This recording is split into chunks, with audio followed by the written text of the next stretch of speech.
I'd like to call to order the February 26th meeting of the Clive City Council. Would the clerk please call roll? Mayor Edwards. Here. Council members Weaver. Here. Judkins. Here. Klein. Here. Hawker. Here. Gasparotto. Here. Very good. Would you all rise and join me in the pledge? I pledge allegiance to the flag of the United States of America and to the republic for which it stands, one nation, under God, indivisible, with liberty and justice for all. Next, we have approval of the agenda. I'm not aware of any changes. Move approval. Second. Motion second to approve the agenda. Further discussion? Seeing none, all those in favor say aye. Aye. Opposed, nay. The agenda is approved. Next up, we have citizens presentation. This is the opportunity for anyone to address the council on an item not on the agenda.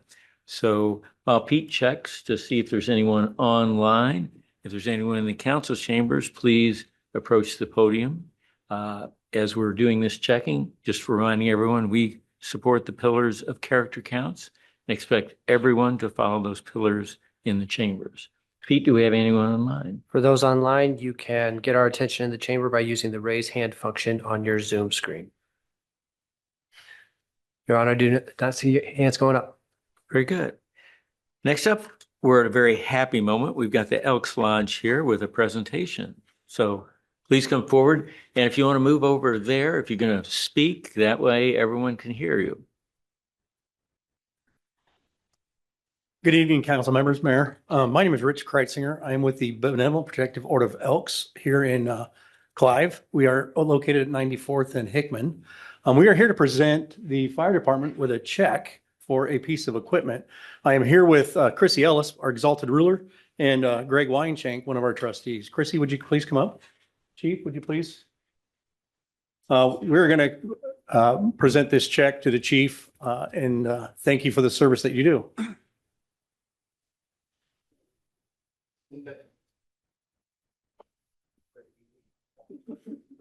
A photo bomb? I don't know.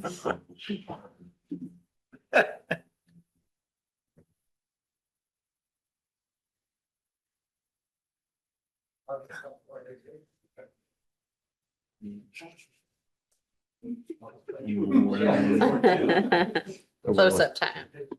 On time. I was gonna We say, got a mine- wide angle lens there? or what? Got the fancy camera. Fancy one. Okay. Molly when you need her. Yeah, right, exactly. Thank you.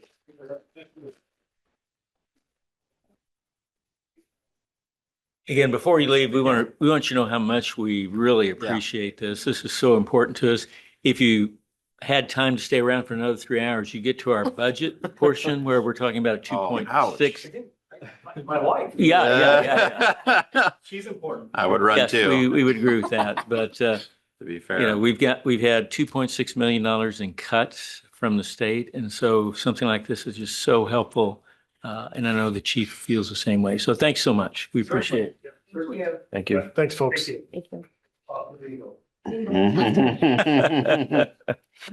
All right, next we have consent. Approval. Second. Motion is second on consent. Would everyone please vote? And would clerk please post that vote?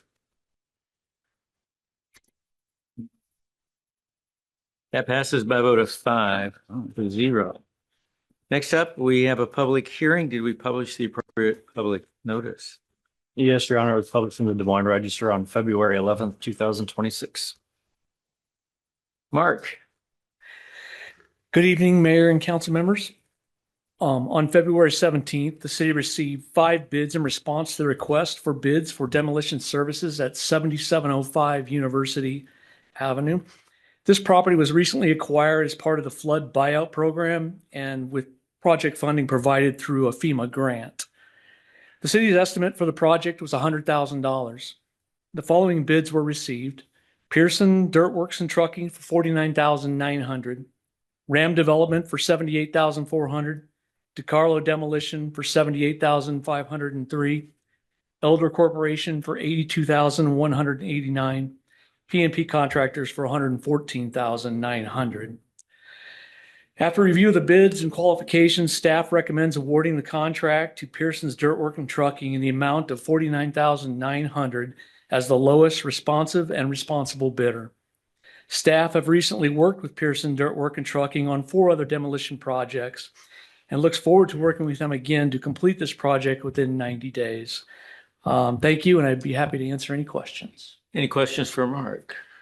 Mark, the only question I had was staff estimated the job at $100,000. So they came in 50% under that figure right there. I just wondered how did staff calculate that estimate on that? And did they use total project costs or how they did that? So I believe that the estimation was probably done on previous demolitions, maybe the last one we have done, which was not Pearson. And I think it's all done per square foot, per acre, things like that, how much dirt is brought in. 100,000 just seemed like kind of a swag figure on Yes, that. I think some contractors are pretty hungry right now. We've got 5 bids, which I thought was good. And Pearson's lost out on the last one and they were pretty disappointed in that. And I know that they think and believe that we may have many more coming, not many more, but more demolition projects coming. And I really think they're trying to get their foot back in the door again. I think their lowest estimate on the bid tab comparative to the rest of them was on fill. They didn't have any problem on the last project on University Boulevard bringing in fill. I think they have their own fill pile as well, which might help. But they were really low on bringing in fill. So I did contact them. They seem confident. They seem that they're not worried about their lowest bid. So Thank you. Any other questions for Mark? Move to close public hearing. Second. Motion second, to close the public hearing. Before we do, is there anyone in the chamber or online who wishes to address us on this matter? Seeing none, would the council please vote? And will the clerk please post that vote? Public hearing is closed by a vote of 5-0. Move the resolution approving plans and specs. Second. Motion second on plans and spec. Further discussion? Seeing none, will the council please vote? And will the clerk please post that vote? That passes by a vote of 5-0. Move the receipt of bids. Second. Motion second to receive the bids. Further discussion? Seeing none, will the council please vote? And will the clerk please post that vote?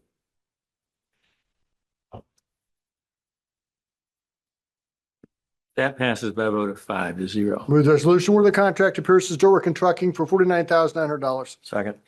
Motion second on the resolution awarding the contract. Further discussion? Seeing none, will the council please vote?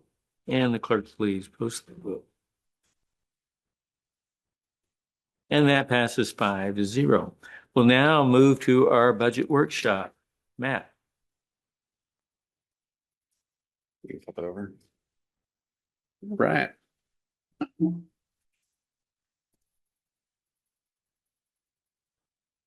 I see you brought water. You expect to be there a while? You never know. You know, No, you're gonna have to listen to me for a while, so that's okay. Mayor and council, good evening. Tonight is the second workshop of the proposed 26-27 budget. Tonight we'll be covering the large portion of the operating budget related to the general fund, trust and agency fund. And then a new fund that is being proposed to be created this year, and it's our property and liability insurance fund. And we'll get into more details of why that is here tonight. So as we always kick off, everything related to the budget that you saw last meeting, you'll see tonight, really comes from that financial strategy that we discussed with you all at your strategic planning in August and September this year. And on the screen here are specific strategies related to the funds that we'll be talking about this evening. And of course, property tax, which is a large portion of the general fund revenue and trust and agency revenue. What you're going to see tonight is, as we talked about last fall, is because of the way of how state law is functioning, again, this is our third year under House File 718, where the general fund is essentially out of the city council's control in terms of the tax levy rate. As we'll talk about later in the presentation, the city did see taxable valuation growth in the community, but because it was in a certain bracket of growth, we take a haircut on that growth of, in this case, 1%. That forces the levy rate down. Knowing that we've been doing some shifting around of costs and have some use of cash reserve spending to address in future years, I'll be proposing for us for the next fiscal year to shift that 7-cent haircut that we will see in the general fund, with 6 cents going to the trust and agency levy to support expenses that we've moved into that fund in this current fiscal year to support that, and 1 penny to start a new property and liability insurance fund, as we'll talk about in different sections of the presentation tonight. So in terms of cash balance, which is mentioned in this slide, we still have maintained the council's policy. It hasn't been adjusted in a number of years in terms of having a floor of 20% of cash balance as a percent of expenditures and transfers out of each of our main operating funds, with a target of 25 and a ceiling of 30%. As the council's aware, we've exceeded that 30% policy for a number of years, anticipating some significant changes at the legislature, and knowing that, you know, we had some years, particularly post-COVID, where our interest income was relatively high, that really boosted those reserves. And there's an intentional strategy that we've talked about over the last couple of years of bringing those reserves down. You will see that tonight in this proposed budget as we continue to try to get that number closer to that 30% ceiling that you have approved in this policy. Also, what came out of that strategic planning were your priorities. And so with this operating budget, or presented a proposed operating budget, we want to make sure that we're presenting you ways to get to these goals, these top and high priorities.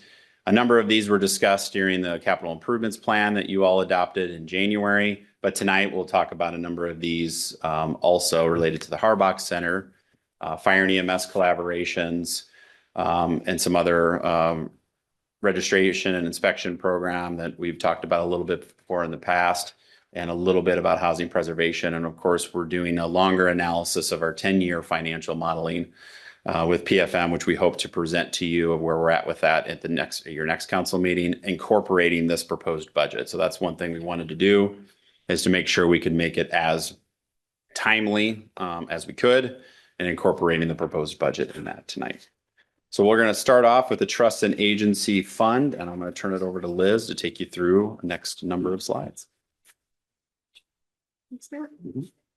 Good evening, Mayor and Council. So the Trust and Agency is the property tax that pays for really all of our employee health insurance, dental, vision, life insurance, and our flex. The city's general liability insurance costs, our workers' compensation, and police pension. It's roughly $2.98 million in that it will generate.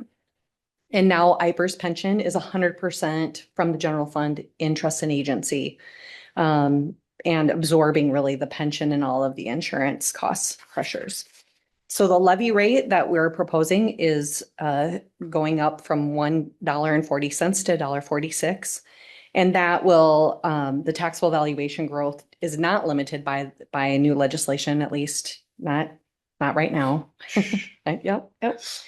Not like the general fund. So that will increase $226,000. And the state backfill, as that kind of dwindles a little bit away, that pressure is $10,000 less this year. And then our transfers in is also increased to $167,000. Our expenditure changes that we listed there, we're showing an increase of our municipal fire and police pension by $63,000.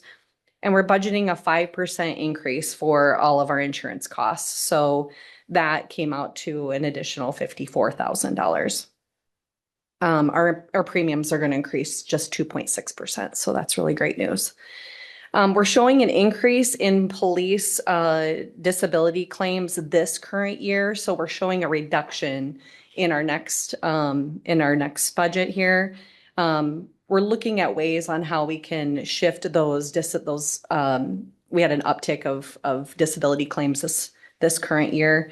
We're looking at how we can reduce those costs moving forward, and we have some ideas on how we're going to do that. So with the proposed $1.46 levy rate, we'll need to really closely monitor this fund with, again, the recent and the, what happens with House File 718, which we'll discuss later in the presentation. But while it doesn't directly impact trust and agency in future years, the city may need to increase the trust and agency levy to shift allowable expenditures from the general fund. So we'll talk about that. Oop, I'm hitting the wrong button here. Sorry about that. Okay.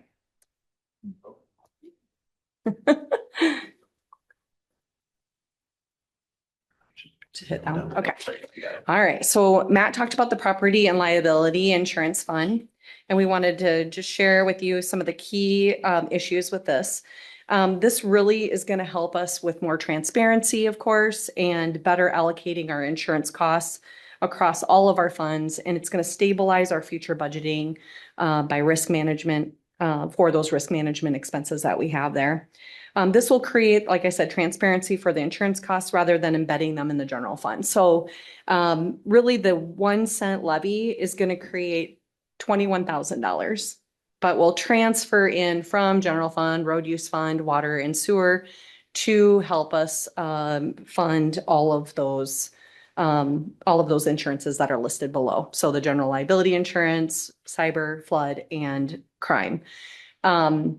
And with that, if we were to create, or I should say, create a levy that encompassed all of that, it would be an additional 20 cents. So at this time, we're just wanting to get it started. So the goal there is about 560,000. Is that where you're going? That's what we're going for. Well, the 538 is what we're budgeting for this year. And the next slide. Plus will show you too. 21,000. 21, yeah. It's Whatever. 560,000. So what I would say is the levy rate portion would only cover the general fund component of that. So the policy is over 500,000, but you have the utility funds and road use contributing to it. Yeah. So if we were to have this where this fund covered the entire amount, it would be roughly about 20 cents to just cover that general fund portion. You'd still have the transfers in coming from the utilities and road use, if that makes sense. So Matt, is Oh, I didn't hear the question. Okay. intent for the next couple of years to keep it at the 1 cent or to raise this levy to get it commensurate with the general fund? I would say the intent is, depending on some of these other Right. future considerations of where Understanding. we might want to go, Mhm. is really the idea about starting this fund this year is there was some legislation that was proposed last session. Who knows with property tax reform this session, that during a transition period of new property tax reform really limited cities from utilizing any levies that they weren't utilizing at the time. We've never utilized this levy before. We've never needed to before. And so I felt that my recommendation of doing this is to give us the maximum flexibility. And so just simply starting it with a penny, at least we've established the fund and the levy. And we could leave it at a penny for forever if we wanted to. But if we need it, and there was property tax legislation that limited us from starting a new levy, at least we've started it and we could use it if we need it. Yeah, so I get all that. So I guess my question was, assuming everything stays the same, which may be a bad assumption, but assuming that everything stays stable going into next year, would we keep this, is the intent to keep it at 1 cent or is the intent to kind of balance it out? I would say that if, for example, if we're still under House File 718, for example, and we have another haircut, Mhm. this could be an opportunity to shift levy authority from the general fund to this levy and shift more of that insurance cost Mhm. without changing the overall Right. levy rate of the city. If Right, that makes gotcha. sense. Yep, okay. I know it's the shifting game, but it could give you that flexibility to do so. We're proposing to do it to the trust and agency levy tonight and a little penny to this one. You could do more of that to this fund in the future. I'm just glad we're getting ahead of any future legislation. So we're thinking out of So the we're box. prepared. So Yep. Mhm. And Matt, were you thinking it was about 400,000 is what general fund amount was? I think that's what the 20 cents would be, was about 400,000. To answer the question, I wasn't listening to the question, so. It's on the cash flow and I do Yeah. have the cash flow and I can bring it up. I think it was about 420,000 Yeah, of the overall policy is coming from the general. from general fund. Mhm. So that would be the 20 cents I was talking about. Thank you. And now I don't want to hit this again. Here we go. So this next slide shows you how 144% increase over 5 years in our insurance costs. And it really equates to about almost 30% each year increasing. So some of it is really due to adding some of our assets, like for example, the CPSC, so the Public Safety Center. But most of it is really market conditions. So it's very out of our control, and that's what it is good that we don't have limitations because we don't have control over these expenses. But in summary, the overall insurance markets really faced some challenges over the last 5 years. We've had post-pandemic supply chain disruptions. We increased inflation, and there's also rising construction costs, but more frequent, severe weather events that we've had over this last 5 years. And more frequent claims of law enforcement discrimination, misconduct, and so forth. The factors are really driven the need for our insurance providers to raise premiums in order to remain solvent. Additionally, the overall increase in insurance and cost of living appears to be contributing to the rise of uninsured and underinsured motorists, which increases our insurance pool exposure. So specific to us, the addition of the Public Safety Center, like I mentioned, but also there's also potential premium increases in the future with having our additional Greenbelt Landing project, Lannan Park, City Hall. These increases we don't see stabilizing. So now we'll move on. Any questions about the property and liability insurance? Next, I'm going to take you to really kind of the year-end summary from 24-25. So we just completed last fiscal year. The increases that we're showing here are really with the ambulance fees, building fees, and also solid waste revenues. And those are all user generated fees. Our decreases are in utility, franchise fees, and really from what we budgeted and our non-program revenues. As far as our expenditures that are listed there, we spent 96% of what we budgeted, so that's good news. Our salary, benefit, and pensions went down due to transfers to the IPERS that I talked about with, to trust and agency. Station 22 we had 133 less, and that is from what we had estimated this time last year. And then, or the year before, of course, what we budgeted. And then City Hall is really the facility management. We just had less in maintenance contract expenses. And solid waste was 88,000. Planning and building we had less due to slowing of our building development. And then hotel motel, we had less taxes that we received. So, and we had an increase in our GMT program with fire and EMS, and that again is offset from the fees that we received and the ambulance fees that I mentioned above. Overall, our budget of use of reserve, we budgeted to use reserves of 564,000, and we ended up with over $1 million in the use of reserves. But again, at the end of the day, we still are well over our cash percentage expenditures of we budgeted 40.4% approved over the budget, of the cash reserves, and we're at 39.6 actual. So that's good. Now moving into the revised year. So the current year we're in now. Now we're showing our current budget here, and really we only had less than 1%, $53,000 more in revenues. But the major increases are salary. So this year we had some overtime expenses. And then we also had some one-time staff transfers, not transfers, transitions due to retirement payouts. So we had a little bit of, double coverage, I guess you'd say.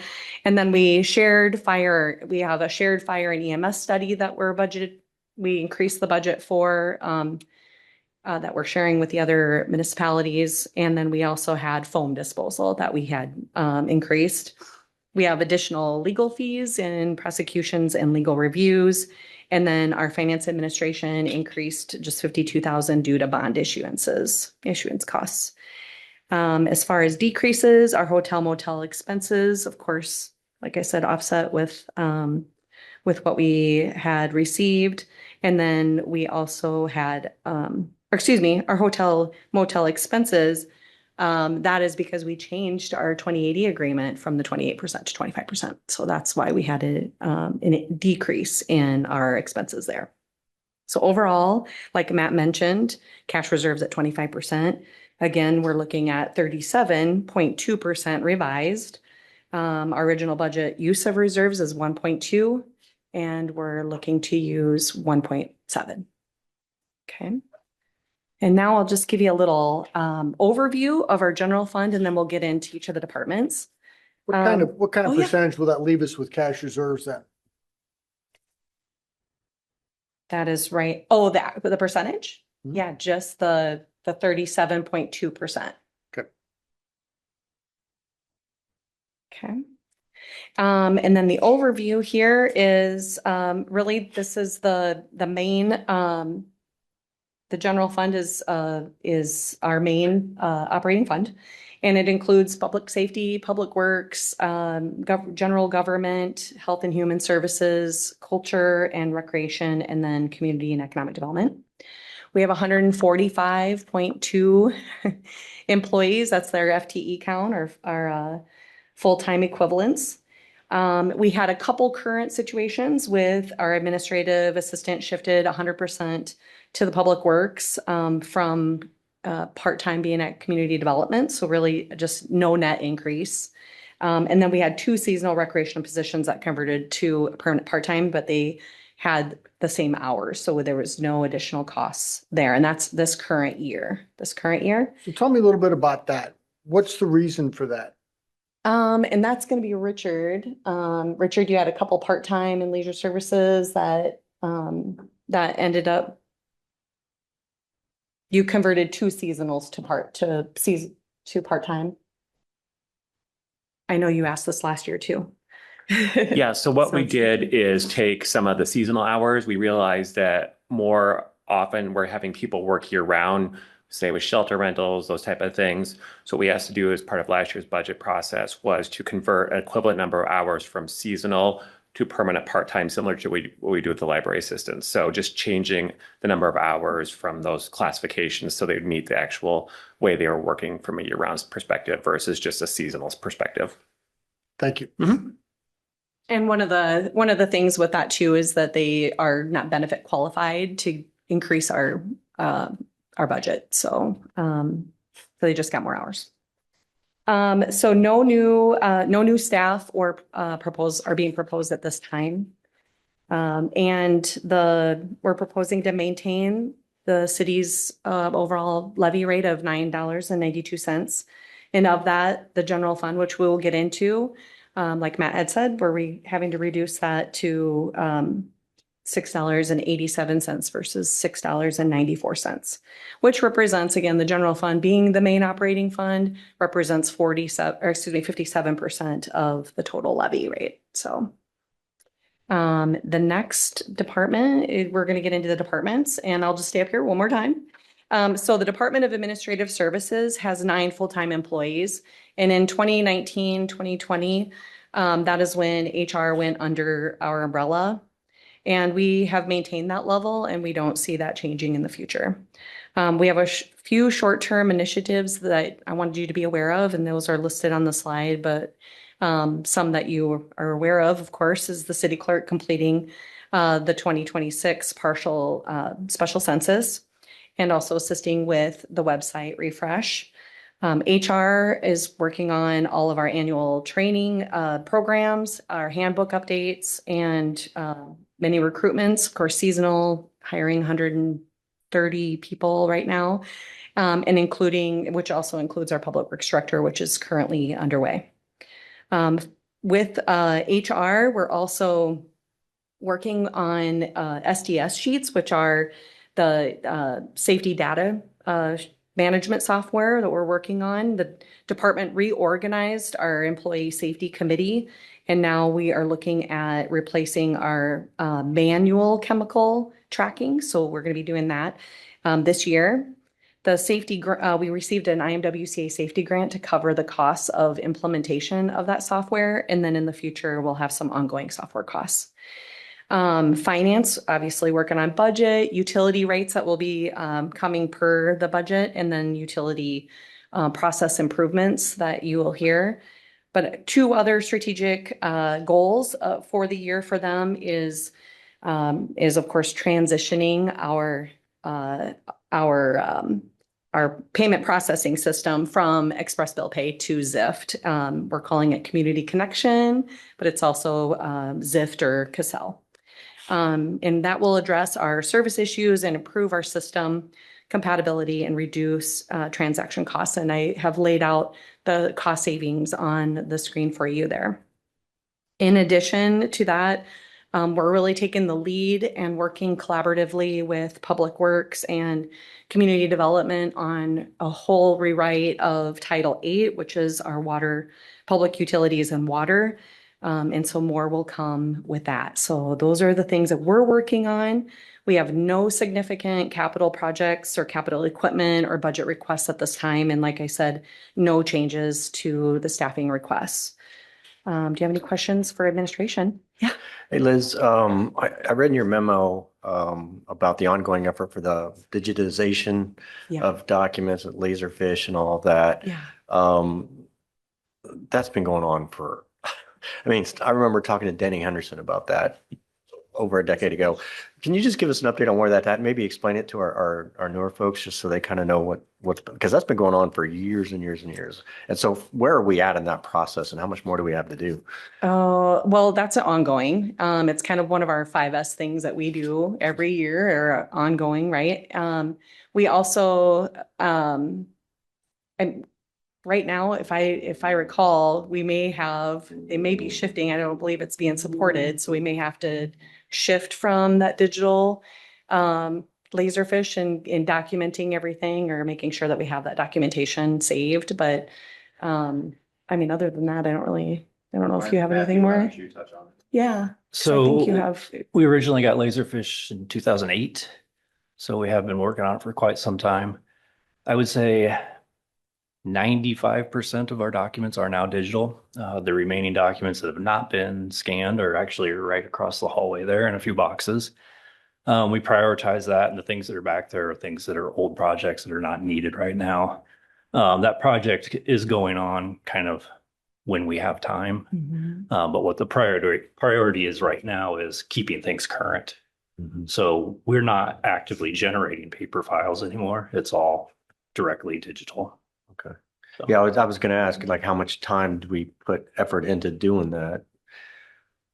I'm in it every day. Really? Yeah, that's my main tool. Yeah. Well, no, man, I mean, like digitizing the old stuff. That's like she said, 5S days. That's when we're doing clean outs, when we're moving stuff out of those file rooms and getting rid of that paper. Okay. It's not a thing that we're doing 20 hours a week by any means. Okay. Well, especially when we moved, like we transitioned over to the Hardbox Center, we did, oh my gosh, I don't even know how many boxes and boxes of scanning that we did to prepare for that move. So we didn't have to bring back. We filled So up- when I say that, like, I mean, we still have some at Harbach right now that we don't want to bring back. So we'll be doing that. Probably have a couple more 5Ss just in our department to just get those digitized. We may Excuse have me. given Doug a heart attack, but I think we brought out about 30 recycle carts of paper out of the building. Really? Mhm. Yeah. Yeah, I mean, I just remember reading it in your memo, like, I forgot about that. I forgot we were even doing that, but. We're almost there. Oh, yeah. Yeah, it'd be Okay. great. Well, especially in the new, we don't have a lot of space in our offices, so we're gonna try our best to not have to bring it back with us either. It is so. the primary record keeping tool of the city now. Yeah. It is very instrumental to the city. Did you want to talk about like the support though? Because I know that that was something that we are gonna have an issue. We may be talking about That this issue, again. yeah, we're gonna have to switch to a web client, as opposed to actually having it installed on our machines. So have it Cloud-based, cloud-based, yes. Yeah. cloud-based, yeah. Makes sense. Yeah. Cool. Okay, so Mark Grayberg is up next. I do have one question. It's way back on an earlier slide. I was just waiting for the question point. Oh. Property tax backfill looked like negative $10,000. I know that's small, but what is that? Oh, that is just the portion of trust and agency that, so gosh, what year was that? 2013 that started dwindling some of our backfill. Is it for residential or commercial? Commercial. Commercial from, We'll show all of the Yeah, we have funds. that So that now. was just the trust and agency portion. It's all Yeah. prorated between the funds. We've got a slide coming up that shows what portion is general, what portion is trust and agency, what portion is the debt service levy. Because it's all proportional, but it's definitely been declining. But that fund, because that levy is much smaller than the general fund levy, it has a smaller portion of the rollback, or excuse me, the backfill. So did I read that right? Yeah. It's actually a negative? It's been, 10,000? yeah, because It keeps we're going down. still a part of the phase out where it's the commercial property tax backfill has been phasing out over 7 years for us. Now that may get short circuited this year with property tax reform and just zeroed out. We don't know yet.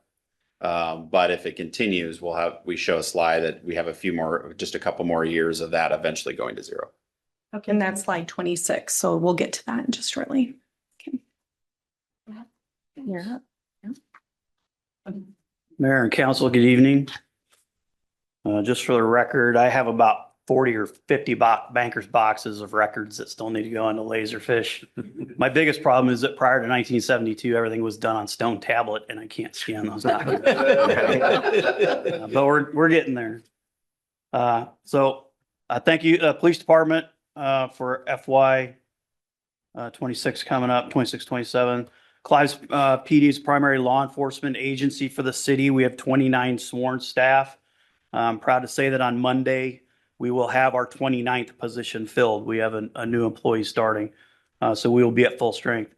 We do have 3 full-time civilian positions in administration, and we have 4 part-time staff. We have the 2 CSOs that do a lot of our fingerprinting and records requests.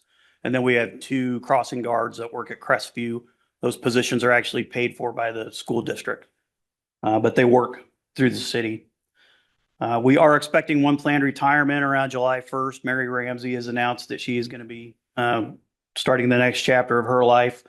So when she does that, we have a plan now that we are going to move to a 2-person administrative staff and admin and see how we can function with the 2 of them up there.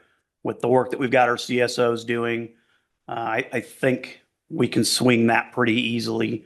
And potentially there's going to be quite a savings to us from an expense side. We do maintain our position as a regional partner in the metro area. We're of course a Westcom agency and we share that with 5 other cities. We also share a CAD and an RMS record system.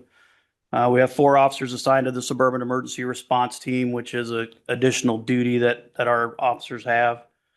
We still take part in the School Resource Officer Program. That has been a great program for us. Many of you know Detective Chris Brown. He's going to be stepping out in June, and Officer Courtney Severin is going to be taking over at Crestview and Indian Hills, and we expect her to be branching out, excuse me, into all the other schools in West Des Moines. There was a big need for her services, so we're pretty excited to get her in there. And I should say 50% of that position is paid for by the school district as well. So, and then we've got our crisis intervention team. You'll recall in 2025, our funding source changed from Heart of Iowa Services to Iowa Primary Care Association. We had $500,000 that was pledged to us through IPCA over the course of the next 4 years. This first year, FY26, we are into the first 120,000 of that. Over the course of the next 3 fiscal years, we are going to see drawdowns of those funds. So FY27, there's going to be a $30,000 commitment that we're going to have to fund on the backside. 60,000 in FY28, 90,000 in FY29, and by FY30, the entire cost of the program is going to have to be financed some other way. That's at least the way we're proceeding right now. And we're looking for additional grant funding. We have not been successful in that. The grants that we've located so far, we don't qualify for because we already have some funding, and these grants don't want to supplant that funding that we have. So we're still looking for any of those programs that might be out there. We're in discussions with IPCA as well to potentially renegotiate, reallocate some of that money and keep our program going. But one of the things that we've been talking about, and certainly don't need answers on any of this tonight, but if the council has an interest in potentially keeping this program and maybe bringing it in-house, the savings that we will see by reducing our admin staff could give us a big chunk of that money back so that we can continue the program. You may recall last year in strategic planning, that was one of my goals, was just to bring the program in-house completely and have it be a Clive, city of Clive benefit to all of us, not just the police department. So we're certainly looking to branch that out.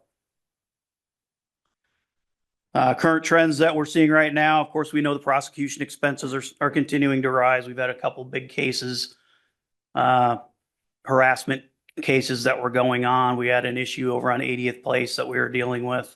Traffic prosecutions have increased, so we've seen the increase in that. We also had that conversation just last month about giving city legal a little bit of flexibility to help us alleviate some of that problem. I can't really give you an update on that just yet. I don't know that we've seen any trends to this point, just in that short amount of time, but I think over the course of the next year, we're really going to see some benefit from that. Our animal control contracts are up for renewal. We'll have 2 new 2080 agreements that will be coming to you hopefully very soon.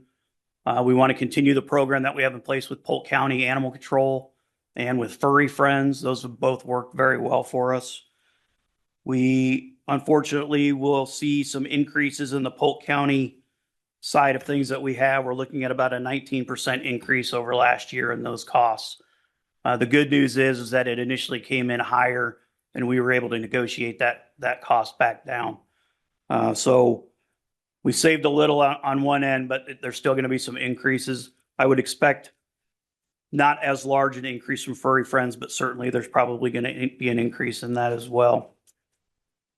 The good news about Furry Friends is that through the 2080 agreement with them is that we get not to exceed costs. So it's set at a ceiling and we know at least on the high end what we're going to pay. So that works to our benefit as well. How long of a term is that? 4 years. 4 years. Are they still working with West Des Moines too, Mark? West Des Moines is not taking part in the program. Urbandale is. Okay. Urbandale has the exact same program that we do through Polk County and Furry Friends. Windsor Heights, just full disclosure, was in the same program for the last 4 years and they are backing out of it this year. So when you look at it at a cost per animal, they were coming in very, very high per animal. And it didn't make sense for them to stay in. But as we're looking at these 2080s and looking at the rise in costs that we're facing, one of the questions that came up, and again, don't need answers tonight on what we want to do, but I'm certainly going to ask for direction from the council. When we first began this program in 2022, one of the things that we as a city stopped doing was collecting animal impound fees. So if somebody's dog was at large, we'd go pick it up. They'd have to come to the police station, pay a fee, get a receipt, and then they could go get their animal out of impound. We stopped doing that in 2022. The question is, do we want to reinitiate that process and start issuing those fees out again as a way to offset the cost of what we're paying for animal control? It's starting to become a little more significant than what it was. It's a service that we have to provide, but if there's a way that we can try to offset those costs, I think it's something that we need to look at. What kind of demand, Mark, do you see for those services? So we, year over year for the last 4 years, we've averaged 68 animals a year going over to Furry Friends. Those are just the ones that are picked up, taken by animal control over to Furry Friends. I would estimate there's probably another 40 or 50 that we're picking up ourselves, bringing to the police station. We've got a chip reader. We can scan chips and we can find owners, but we do a lot through social media and we get owners that come in and we just give them their animal right back from there. So I would say on a conservative estimate, 100 a year. So when you look at that number of animals and fees that are not being collected on it, you can see it could be fairly substantial. What was I don't remember. What was the reasoning why we discontinued the fees back in 20? It was just ease. I think it was try to be a kind of a one-stop for an owner. When they do go to Furry Friends, they do pay Furry Friends for boarding and they pay a pickup fee over there. Sure. But that's the service fee that they would pay to Furry Friends. The cost on top of that is still covered by the city. And there's no mechanism. We have the mechanism in place. We just have not been doing it. So the question is, do we want to start that again? And if we do that, do we want to look at the fee and reevaluate the cost of what the fee would be? So that is still in place. It's still in the ordinance. It's a $25, $50, $70 fine, depending on first, second, or third offense over a year's period. If we want to reissue these fees, do we keep that the same or do we increase the fees? Those are kind of the questions that we're looking at. So as an example, with our 68 animals that go over there year by year, if we just use that at $100 an animal, that's $6,800 coming back in to help offset some of these costs. And I don't want it to make it all about money, but again, it is a service that we have to provide. I don't know that it's fair to the city that we expend all of that just to get an animal back to an owner who maybe wasn't being as responsible as they should have. There's no good way for me to put it. I'm a dog owner and I would hate if my dogs got out too, but I would pay the fee to get it back. So like I said, no answers needed tonight, but it's just something that we are talking about and probably would be in our best interest to look at. And again, full transparency, Urbandale is looking at doing the same thing and they were throwing around a number of $300 per animal. I think that's a little high, Yeah. but just It's extortion. throwing that out there. And then the last thing with trends and issues is a canine campaign. We have since 2022 had Canine Dutch out on the street. He has proven himself a worthy animal. He is one of the best trained dogs and most respected dogs in the metro. He and his handler, Sergeant Kempnick. We are at the point now that if we want to continue this program, it's time to start looking at getting our next canine in place. Dutch has been there a little bit over 4 years. He's about 6 years old right now. Realistically, we have about 3 years left with him before he would have to be retired. And then we'll send him to live with Brian for the rest of his days. So now is the time that we need to start looking at it if we want to continue this program. We're looking at about an 18-month process to raise funding for a dog, pick out a handler, find an animal that we want, get the training taken care of. That would give us a little bit of crossover to get some consistency with our canine program. But then it would allow us to just continue on kind of seamlessly and not have any breaks in the service. So not looking for any commitment right now from the city other than we would like to start fundraising sometime this spring. We have a goal of $120,000 so that we can fund the entire thing and not have to affect general fund or any place else in the budget. That's a reasonable goal. I think that we can achieve that very, very easily. If you remember what we did with Dutch, it did not take us long to raise the money for that dog as well. So just another one of those things that's out there, but we will be asking pretty quickly for approval to do that and go ahead and at least start the process. Hey, Chief, as part of that process, can you provide us with kind of the breakdown of the numbers of here's the cost for the program that ongoing, of maintaining the dog and vet expenses and all that, and then the return that we've gotten from that, all the drugs that he's found and we've been able to recoup costs from those revenue and stuff like that. That'd be nice to see what those numbers look like. Yes, I can get all that for you. Did Absolutely. you have an officer identified that would be the canine officer, or would Kepnich step in for a new one, or what's your thoughts on that? Brian will not be the next canine handler he excels at it, but as a sergeant, it doesn't make a whole lot of sense for us to have him continue to be the next handler. Now, he was the handler before he was promoted, and there's issues with repurposing a dog or rehoming a dog. So we didn't want to go through that. Do you have anyone else identified that would be interested in that position? We have several that are interested. We have not started a process. Well, I take that. We have somewhat started a process of those that are interested are becoming more involved with Dutch and what he's doing and some of the training that he's doing. So we do have several that are interested in it, and we will go through a process to identify who the next handler will be. The nice thing is we've established this program. It seems like only yesterday we were talking about that we brought Dutch on board, but you've got a consistency and a flow in the program, and obviously having Brian to help nurture and work with the new handler. It would seem to me a lot of sense to continue with that program. It's wildly successful. Congratulations to your department and Dutch for, I know how many seizures he's done. So that's a tremendous asset. Yeah, he's a good boy. Canines, of tools that we have in policing, I would say canines are top three. Yeah. And especially if they're managed properly for the things they can do, looking for people, looking for articles of evidence, beyond just looking for drugs, which is what everybody thinks they do. Dutch is an all-purpose he's a dual-purpose dog. He does handling protection. He does it all. So, and that's what we would look for in the next canine. So. Trying to take his ball. Significant budget request for 26-27. We have some squad cars that are going to be replaced. You know, there's always an expense with that. Especially if we can't marry up one car to another. If we have to change body styles or make and model, there's some extra expense that goes with it for the bent metal, the push bumpers and the cages and the things like that. Everything else transfers straight over. Radios, radar units, mobile data computers, the mounts, center consoles, most of that transfers over. So the bigger expense is just the purchase of the car and then anything that won't transfer. So we do have 4 cars that are set for replacement this year. Will we do all 4? I don't know. We look at things like mileage and how much they're being used. And Matt and Liz can tell you, I'm always going into the CEP and I'm pushing replacement down a year. The car I'm driving right now is 6 years old and I'm going to drive that for another 4 years. So if we don't have to replace them, we're not replacing them. But that is what is in the CEP right now, is that 4.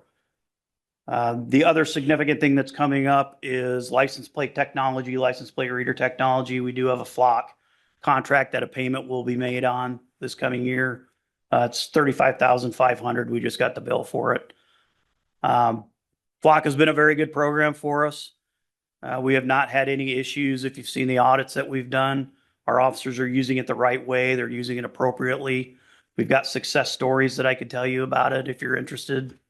Sidebar from this, but there are some legislative proposals that are being discussed. There's 2 bills that made it through the funnel last week that are being discussed right now. From a policing perspective, there are some issues that we have with them. Data retention is one. Should it be 30 days? Should it be 21 days? The state, I think it's either New Hampshire or Maine, has a 3-minute retention on information. And that's true because we looked it up just to make sure that wasn't a typo. It's a 3-minute retention on license plates when they're read. So a lot of conversation over retention on the data. There's a lot of conversation on search warrants and should we have a search warrant to get in to look at this information? That from a law enforcement perspective, that's problematic because a lot of times we won't have the probable cause to meet the requirement to get a search warrant, number 1. Sometimes we don't know what license plate we're looking for, number 2. And I think the biggest issue is it's our data. We're writing a search warrant to serve on ourselves so that we can get our own data. So there's several things with that element of the legislation that we're looking at. And there's some other things, procurement involvement from Department of Administrative Services, DPS, maybe getting involved with tracking data. I guess the last thing I would say before I'm done, and I'll certainly take any questions that we have or that you have, is I know there are concerns with these systems being used improperly. I was sitting over there tonight and a New York Times story popped up that there was an officer in Milwaukee that was just suspended for doing 100 illegal searches on their flock system. And I bring that up because I think it's important that we understand we have policies in place against misuse of the flock system. And you hear these stories about people misusing them because those policies that we have in place are working and we're catching the people that are not using the systems properly. So not trying to argue the legislation at all. This is not the time or place for it. And I'm not saying that legislation isn't important, but there's certainly things that we need to look at least with these 2 bills that are still in play right now. So, and again, those don't necessarily affect our budget here or there other than we have a payment that we'll have to make. So with that, I would take any questions on anything that you would have for me tonight.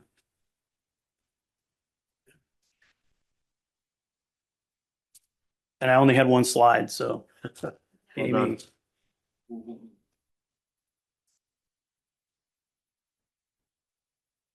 I hit the down button, but nothing's working. There you go. I have two slides, but mine are better. So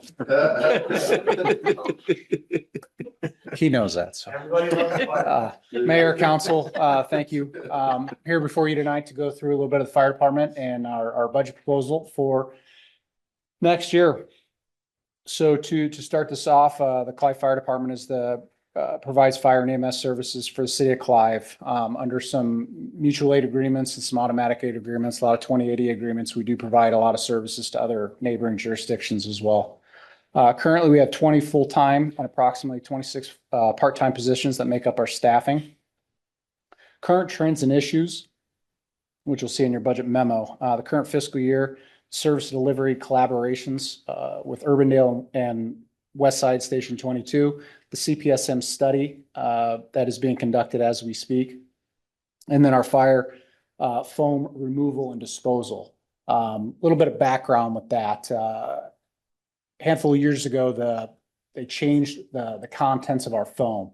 Our old foam that we used to use for our operations had a cancer-causing agent in it, and I'm sure you've seen the infomercials all over the place, but we had a ton of that, and we'd stored it at different locations within the city. It was kind of a whack-a-mole where we'd move it around, but it was stored at the old fire station for a while. We received some quotes to dispose of it properly. There's no way to actually get rid of the carcinogen in the foam. So we received a couple quotes and they were north of $200,000 to dispose of our foam. We were kind of lucky in terms of an incident at the Buckeye terminal. They had an issue with their system that dumped all their foam. And I said, well, hey, we have some if you guys need to borrow it for a short-term interim. And they were considering it because they had to bring in a bunch of foam from Texas. They ended up getting it quicker. Long story short, Buckeye disposed it under their disposable program, and it cost us about 20 grand. So it was a significant cost savings to us and our disposal. And we actually disposed of it correctly, not just dumping it down the drain into the creek or something like that. So we did do it right, and we did save quite a bit of money, and we finally got rid of it. But huge win for us in a multi-year thing that we tried to accomplish. Our vehicle maintenance and repair collaboration with Urbandale. As you're aware, we signed a 2080 with the city of Urbandale and their maintenance program. We take all of our trucks down the street to their maintenance facilities now. Significant cost savings on that. On the road time is a lot quicker. They turn our trucks around a lot quicker. So it's a great program. We're still pretty new in it, so we don't have enough data to truly kind of tell you the whole story, but we're seeing a lot of really good things from that program so far. Our GEMT program and potential federal funding changes. The GEMT program is a monster in itself. It's a federally funded program. There's some money offset with Medicare, Medicaid, and stuff like that. So as you saw from Liz earlier, she was talking about the GEMT expense. It's kind of when one goes up, when our ambulance billing goes up, our GEMT goes up as well. So it kind of offsets in that sense, but it is under a microscope, if you will, at the state and federal level. So there could be some changes to that in the future. And when those changes do happen, it may have a pretty significant impact on our EMS and ambulance billing revenue. So nothing as of right now, but wanted to put that on the radar for the future. Next is the fire department's relationship with Station 22, their West Side Station, to include their Connected Community Resource Initiative, their CCRI. And again, to recap on that, our shared agreement with Station 22, the CCRI is a Westcom initiative where they're looking at call types, your priority 1s and 2s, which is your emergent calls, time critical, time sensitive calls. And the goal with that CCRI program is when a type 1 or a type 2 call comes out, it does not matter where they are in a Westcom entity, they will find the closest ambulance and the closest supporting unit and send them regardless of contracts, regardless of 2080 agreements, mutual aid, none of that matters. How can we get the closest and the fastest unit to your location? Period. That is a lengthy process. And the last time that I updated you on that CCRI program, we haven't seen a whole lot of movement forward. It's still on the docket being discussed, but the rollout and the implementation is quite a bit slower than what we had originally planned. And then for the expenditure reduction, the Station 22 relationship in January of 27 for a $210,000 savings. a half a year. And then significant budget requests for FY 26 and 27. There's 2 staff vehicles, including the setup and the warranty at $77,000, 2 EMS mannequins, an EMS mannequin, an ALS mannequin at $26,000 a piece. Those 2 pieces of equipment are critical to what we do in terms of training for our EMS calls. Critical pieces, and we've had ours for quite some time. They're kind of aged out, so it's time for some new ones. So, any questions in regards to this? I have 2 slides, so. Why is the Station 22 relationship ending in January as opposed to sooner? We, Actually, go to your next slide. any further questions? I have a whole slide next, sir, and we're happy to dive into that as much as you want and give you a little bit of graphics here too. What do you do with the old mannequins that are worn out? Do you donate those to a school or anything, or? So typically the technology is what's advancing. A lot of them are the BLS CPR only mannequins, and they're starting to crack and stuff like that. So those will probably get thrown away. Anything that we could service, we would still continue to service. We probably won't retire anything. We just kind of add a new technology driven piece of equipment to the fleet. But if we were to, we would offer it up to Boy Scouts or parks or anybody that may want it. We wouldn't, if it's serviceable, we wouldn't throw it away. Anything further? Okay, so to dive into the Station 22 data and numbers, this is by and large the same graphic that I showed everybody last time.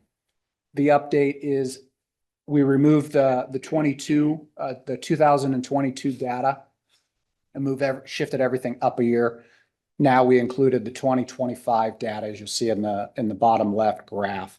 And then I left on the bottom right graph the totals for Station 22 from 2022 to 2025.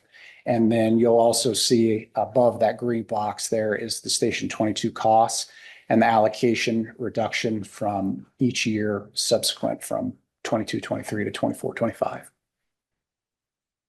So this is the biggest, one of the bigger recommendations that we have in this proposed budget is, and to your question, Councilmember Weaver, why the January 2027 date. So the 2080 agreement we have with the city of West Des Moines, Station 22, that we've had since the 90s. It's been amended a number of times. In fact, we've done 2 amendments in the last 5 years when the city of West Des Moines decided that they wanted to have full ownership of that station. We had shared ownership going back from the early 90s. We transitioned that, so then it was just a contract for service. That's how the current 2080 is set up, where within that 2080 is a 6-month exit clause. So we have to provide 6-month notice before we can exit. So as we've been talking about with the council, we have seen pretty substantial decline in the number of call needs from Station 22 with the reshuffling of our agreement with Urbandale Station 43 and the closest unit response that we have with Urbandale. Again, there's just an engine company that comes out of Station 22. We are still seeing calls, of course, 222 in the last calendar year. But as you can see, those numbers have been declining significantly once we brought 43 online and shifted around some of the call response areas.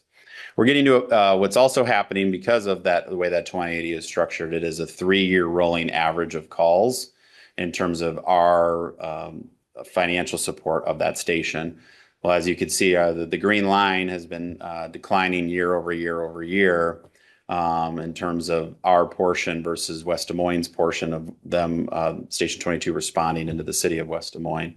So our cost number has been going down, and it's getting to the point now where in 24-25, we're at 442 of actual. We anticipate that number to be just a little north of 400,000 in the current year. And that is why we feel like we're at that point now where due to other factors, the constraints that we have on our own budget, the pressures that we have on the revenue side, as we'll talk about later in this presentation, and knowing that we have some tough decisions to make related to expenditure reductions, this one seemed to be kind of one of those low-hanging fruit in terms of that made the most sense in terms of where we're trending.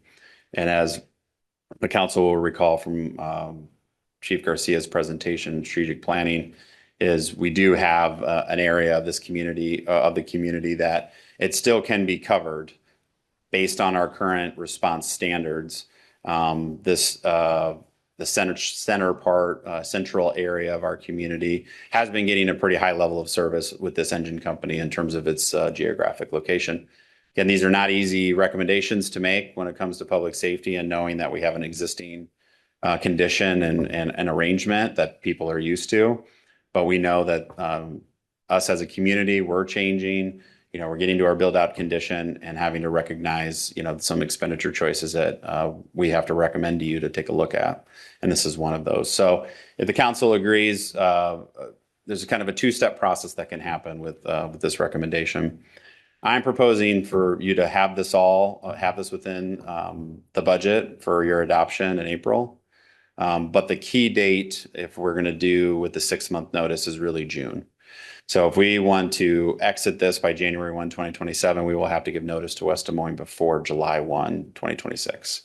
So in June, I would come back to you with a formal action of approving a letter to send to the city of West Des Moines. Of course, we've already been talking with them. They're aware of these conversations. We would be talking with them because again, they've been great partners for us and they're partners with us in a number of other areas. And so we want to make sure, but they kind of had a sense that this would be coming at some point because they're seeing these same numbers on their side in terms of these things declining. And so they're aware, but we don't want to surprise them with that. So you all would have a vote to make in June to authorize me to send the letter prior to July 1.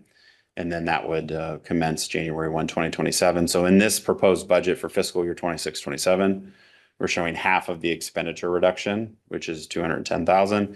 But then in the future years, as we'll talk about with the cash flow for the general fund, a full $420,000 reduction. Of course, that number would have still been declining over time, but that is our estimate at this point where that number would go down. And so in terms of our shared arrangements for fire stations, the only one that you would see in that line in the cash flow would be our agreement with Station 43 with Urbandale, which is approximately $1 million a year. Questions, comments on this particular recommendation? So without the CCRI in place, how is our coverage for that country club in that general area without Station 22? Yeah, so if you recall, the original PowerPoint where I kind of showed the driving and the distances and the kind of the heat mapping, what we call it, there was one small area in the Pinnacle Point area that we theoretically would not be able to respond to under our current standard driving time of 6 minutes. The national standard and the state standard is 8 minutes. So we have a higher level, a higher standard than we do nationally. And the way that what you kind of look at those numbers is 90th percentile. Can we get to all of our locations 90% of the time within this standard? And if we were to look at that small area Pinnacle Point, when we looked at the data over 10 years, I think there were 6 calls in 10 years, and it would have allowed us over 100 calls in that period of time. So we fall well within the standard, and it's about a block area in the Pinnacle Point. And I'll add to, and we covered that in our standards of coverage. There were some technology advancements that we've had since then as well. And one of the big ones that we did not really leverage enough was our Opticom system, is the fact that we can change our lights. So we can get from our location to the far northwest part of Clive a whole lot quicker today than what we could 8-10 years ago when that study was done. So to answer your question, our coverage is still well within the standard through the entire city of Clive. Thank you. And if the council, again, concurs with this recommendation to maintain this in the budget for your consideration and adoption, we would seek, pending your direction and how we want to be transparent with the country club neighborhood. And particularly, we've got the owners association and the board, which is a nice starting point for us for that communication. We would reach out to them and make them aware of these discussions. I would recommend prior to your June vote decision to make sure that they're aware and have the opportunity to share their feedback.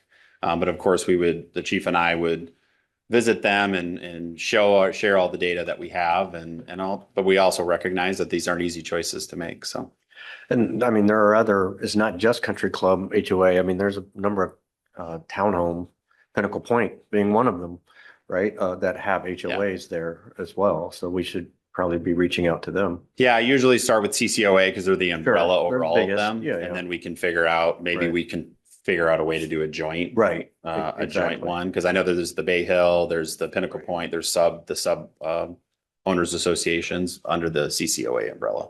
So we would contact the president of the board and find the best way to kind of have a little joint meeting, if you will, between now and June. We do have a If the number of council- seniors that live in that area. Correct. Pinnacle Point and Correct. Bidwell, yeah. And I think what's important to remember too, and that's what we would emphasize again, this is an engine company. It's usually very likely there's a paramedic on this engine, but it's not a guarantee.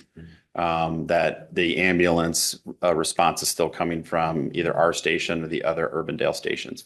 Now, if the CCRI were to be implemented, say by the end of this calendar year, again, as the chief mentioned, we have no guarantees.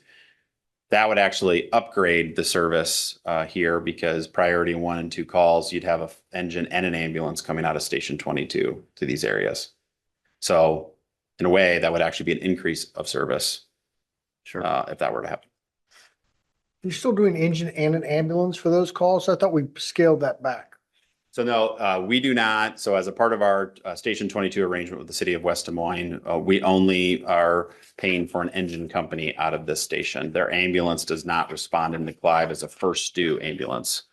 But under the CCRI model, where any Westcom agency, priority 1 and 2 calls, doesn't matter, ambulance engine, where it's coming from, if it's the closest, it would respond. So then that ambulance would actually be responding, and that's not something we're paying for today.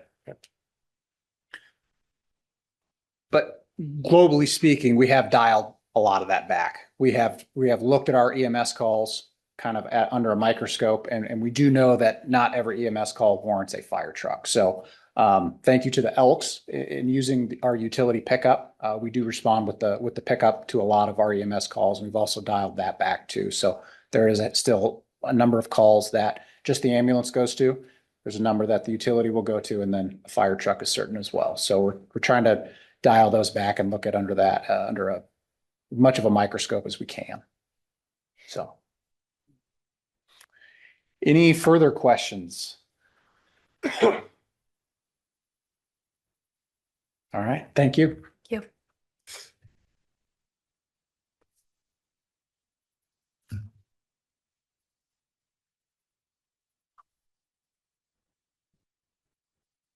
All right, Mayor, members of the council, I'm here to talk about leisure services. The leisure services team is responsible for the parks, recreation, and public library services offered to the community, as well as visitors, people that rent our facilities, and people that use the Greenbelt.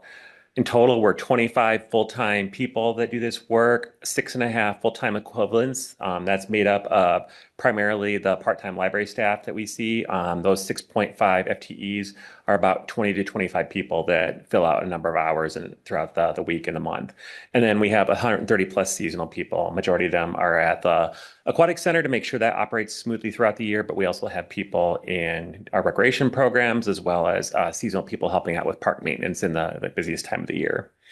One of the things you'll see with our current trends and issues as part of the budget memo was a lot of things focused on customer service, how we interact with the public, and how we can continue to improve that work and how we interact with the people that use our services. We're seeing continued growth in demand for digital library services. That could be anything from some of the different resources we offer digitally to books or audio tapes or things like that use digitally. So we're seeing some trends. Obviously, digital has grown in a lot of ways in our life. So seeing more people use those type of things and less some of the physical media. So we're seeing less physical media for audiobooks. Most cars don't have CD players even anymore when you buy them.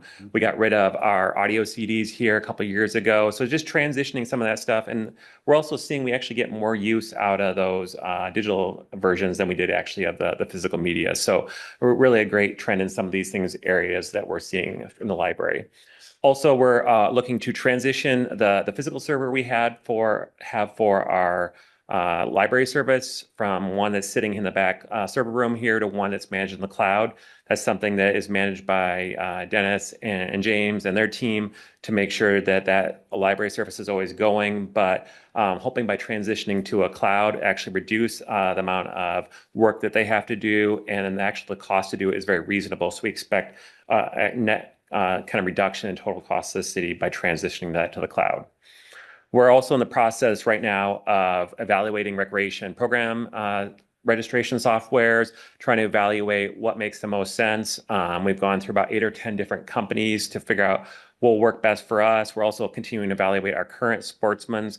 We've kind of narrowed it down to 2 or 3 companies as well as sportsmen's right now to make sure that whatever we do, whether we stay with Sportsman or we go to with another company, has the best customer service for the people that use our summer camps, get aquatic season passes, register for our programs. So a lot of impact that goes into that. So we're trying to find the best solution. And if it means staying with Sportsman or going to another company, we'll be sure to make a recommendation to the council here coming up.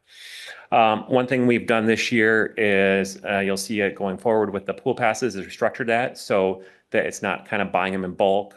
You buy them as a per person. This is something that we've jointly done with the city of West Des Moines. So it just makes sense. We don't have to worry about the nanny pass anymore or how many people do you have in your household. Just buy the amount of passes that you want, and it works out really, really well that way. We've seen a little bit of a transition from people unsure how that works, but we think once they get used to it, it should be a pretty smooth process moving forward. One of the things we've done over the last... Richard, with that pool pass from the previous program, what kind of a cost differential back to the city do you see with that? So what we did is made sure that whatever we did when we averaged it out with last year's pool passes, it's actually a little bit more revenue than in the past. So the $60 for resident costs and $100 for non-resident costs, if you basically did it the same as what we did last year in pool pass sales, would end up at about $7,000 to $10,000 more in revenue for that to help cover some of the operating costs. Okay, thank you.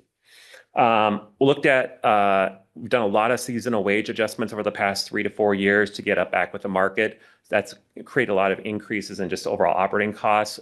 So when we looked at it this year, we didn't want to recommend any sort of like across the board increases for all the seasonal wages, but we did notice there was a couple of positions that really were under the market and we were struggling to get some people into them. So the recommendation was for a couple of those seasonal wage positions to get a little bit of a bump, but the rest of them, and the majority of them will stay the same as previous years. And then finally, one of the things we'll be looking forward to in the coming year is we're getting Lanham Park done, we're getting Greenbelt Landing done. Now, how are we going to program those spaces? So we're working kind of with staff to put together a programming plan for both of those facilities, which we'll present to you here a little bit later in the spring. But trying to plan for that in the budget on what we think it might be cost-wise to do some of this programming, both at the same time, what are some of the expected revenues that we'll see coming back with these new facilities. With the Creekside Pavilion, we're already seeing a great demand with the rentals there. Well, we've got almost 30 rentals on board already. We actually are working potentially with a renter that would actually rent it every Sunday, pretty much throughout the year. So we're seeing a lot of really strong demand for that facility, and we're just getting a lot of the marketing materials put together for like the stage and some of those things. So I think that it's going to be a really strong and positive response from the community to those new facilities. And then kind of looking at what some of our budget requests are. So most of these are found in our capital equipment plan. The first one is roof replacement on part of the park shop. So this is just putting a new roof on the oldest part of the shop. The newer portions of the shop don't need it. So just getting a roof on there to make sure that we keep everything safe and out of the elements. Something we started last year was trail repairs. So we did a couple repairs on the trail west of 114th Street between here and Campbell. And then we did some repairs on some of the worst sections of the trail between 100th and 73rd Street. We think that was a good way to continue to get life out of the assets that we have. So we're proposing to do a little bit more of that this year, proposing to do some repairs to the George Lundberg Trail in that park, proposing to repair the 103rd and Lincoln Trail connection between the Lincoln and the Greenbelt. That's the worst kind of beat up section we have of the neighborhood trail connections. And then finally, we have a little section of the Wildwood Park parking lot is pretty bad. We get a lot of traffic in there with some of the summer camps and things that happen out there. So just trying to keep those assets in good condition without having to do wholesale replacements. So we think that was kind of a good program that was started last year. And hopefully, if budgets allow, we can continue that in the future years. As far as equipment, we don't have a lot of equipment replacements in the coming year. We have a stump grinder and then replacing a small Ford Ranger that's used for the parks manager and some of the recreation programming. From a neighborhood park improvement standpoint, looking at, we do annual trail and signage improvements.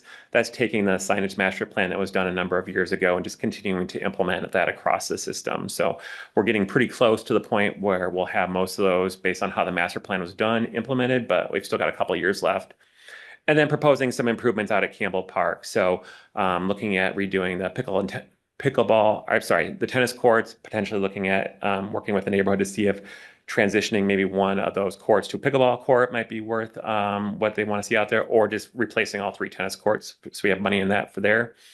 And then finally, we do annual improvements to the aquatic center. So one of the biggest things that we do every year, and we budget for miscellaneous improvements behind the scenes that you don't necessarily see, but make sure that the aquatic center stays open throughout the entire season. We have very few downtimes because we're always making sure that the pools are painted. We're making sure that this filter sand replacement is done on time so that keeps the water clear. We've been replacing valves and we've been replacing pumps, and all those things that kind of go on behind the scenes really make sure that that facility is up and running almost 99% of the time throughout a season. Any large capital improvements to aquatic center for upcoming year, Richard, as far as slides or anything of that nature? No, if anything, we had to do the slides, we'd probably be painting them, but we've done that in the last 5 years. So it's probably another 5 years before we consider that. This year it's going to be, I think we have a couple of valves we're replacing more of the sand filters, painting one of the pools. Those are the majority of things, just that kind of mechanical stuff behind the scenes. Any other questions on this? Now I have one more slide here. So this is just a quick check-in point on the Harbach Center. As part of your strategic plan, you prioritize what kind of comes next out there and where are we at with that and what are potential future uses. We just want to check in here. Where's the building status at and how does that impact the budget? So total, it's about a $220,000 budget to operate the Harbach Center every year. That's a combination of things, and probably about 20 to 30% of that is just to keep the building going. It's your heating, it's your cooling, it's just making sure all those maintenance contracts are going to make sure that building's habitable. The rest of it is for the staffing we use to do the programming, have the library and rec bay, rentals. We do a lot of programming out there throughout the winter, especially just to get people open and active, especially when it's very cold. Typically, the building is very strong. We're not seeing much change in the overall status of the building. We expect another 5 to 15 years on most of the major mechanicals out there. We have had to replace a few small things. We had to repair one of the heat pumps for the heating system, and we had to replace the water heater out there. The generator itself that kicks on if the building power goes out is at the end of its useful life, but we've had little to no issues with that, and we continue to do the annual maintenance. So don't see a need to replace that at this time. As a rough look, what's foreseeable lifespan on that? Same 5 to 15 years. We have very few leaks in there, so it's overall things are really doing pretty well out there outside of like the few issues I noted. So it's a good building, structurally very sound. Don't see any major issues with it. Seen any water in the basement or anything of that nature? Or? Nope. Yeah. It does a really nice job. And we're appreciative of the fire chief getting the foam out of the jail cell in the basement. So that was a big thing to get that done as well. Building use wise, we're open for 24 plus hours of public access per week. The reason why I say 24 plus, there are times where only the library is open. There's times when only the rec bay is open, and there's times where they're open together. So it varies from week to week based on what's going on. But we instituted for the rec bay, we did a membership program there, just a free membership. So, if you drop your kids off to play, we at least know who to contact, those things. We've actually gotten over 1,500 memberships in the 18 months that we've done that. Our special events continue to be very, very popular. We call them Saturday specials, whether it's laser tag or bounce houses, all sorts of fun things we do, especially in the winters. Also, we have during the week, the library does Play in the Bay, just gets kids in there, active, a lot of fun stuff. That's where we used one of the donations from the Elks Club a couple of years ago for that kind of big foam Lincoln log type stuff that kids could play and build fun things out of. Those are very, very popular. Anywhere from 100 to 200 or 300 people show up for our special events. We're seeing the library and rec bay attendance continue to grow. I would say it's not as high as we'd like to see it. It's a continual challenge to get people in that neighborhood engaged and getting coming on a more consistent basis. But the people that we do get there really like it, and it's become a popular place for them. January of 26 was the largest month we've had for Rec Bay attendance. So we're continuing to see that grow and trying to work with the school district, and the newsletter that goes out to the people who live in that district is really important, and just continue to find ways to get into the school and tell them that we have this service available. We think that once the park reopens, we'll get more interest and get more people engaged in that as well. How do you track that attendance, Richard? So what they do is when you come in, you have to get a membership if you don't have one, and then you click in. So we just have a system that clicks them in whenever they come into the Rec Bay. And the library tracks attendance through people that come through the door there. You know, that's quite an asset for not only that district, but for all of Clive. You know, and how do we continue to really promote that? I mean, it's really unique that we have this to offer. And I know there's plenty of small kids and obviously every part of Clive. But I'd sure love to see more usage. And again, it's, you know, as we had come up with Clive Fest and some other things, and certainly with Lenan Park, there's a great opportunity to talk about that programming and promote that programming to those audiences as well. Yeah, we're always looking for ideas. So if anyone has additional ideas or ways, we're happy to take them. We're always experimenting with different types of programs to see what works and what doesn't work. That's why we put a lot of emphasis on the special events, because we found that those bring just in a ton of people for that, and finding ways to grow that Rec Bay attendance and the library attendance. We're always open for ideas. Okay. Doug is up next.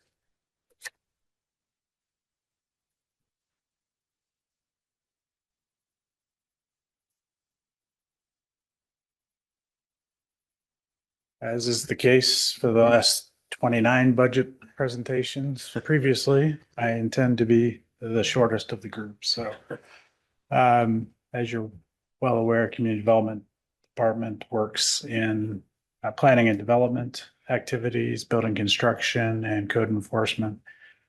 We also take on a number of other projects and duties as assigned and created through your strategic planning process. Really no changes in terms of the operational components of the department.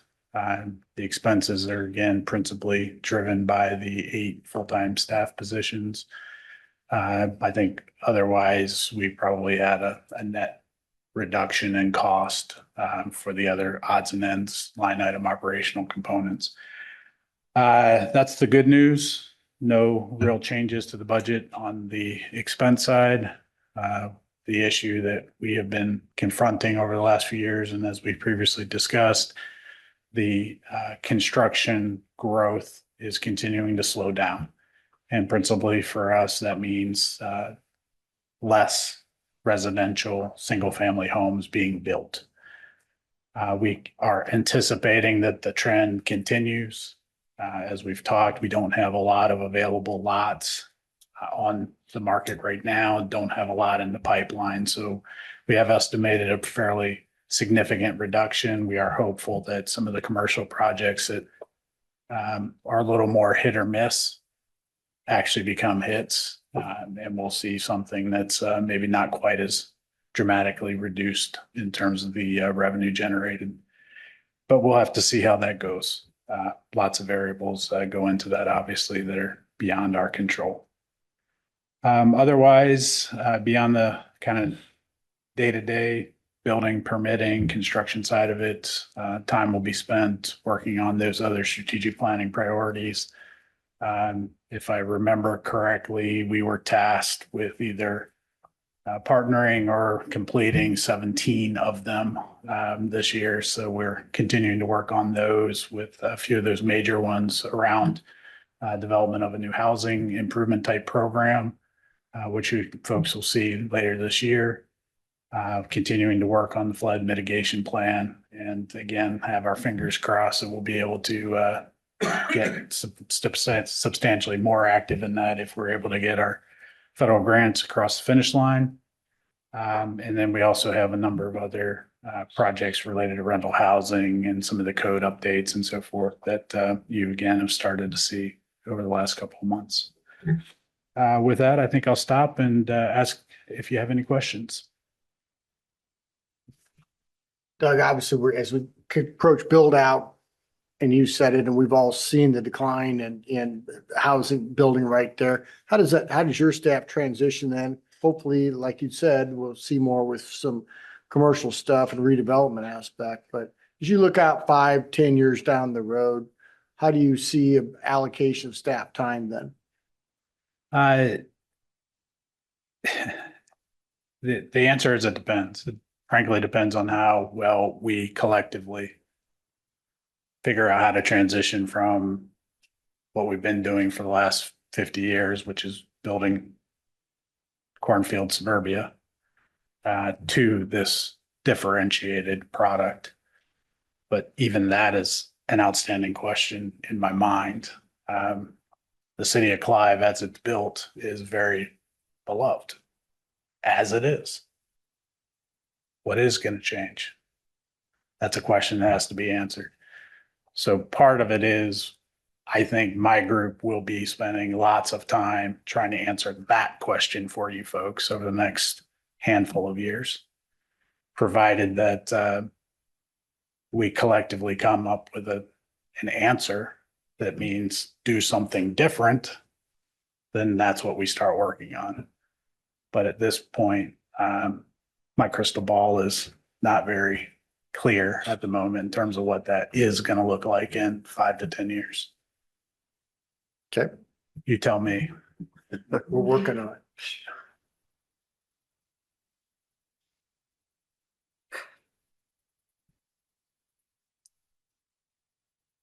All right, we will end with in the departments, the city manager's office, and I've asked Pete to touch on some of the tech services related items, which makes up most of the kind of requests and capital equipment purchases in the city manager's office. Pete?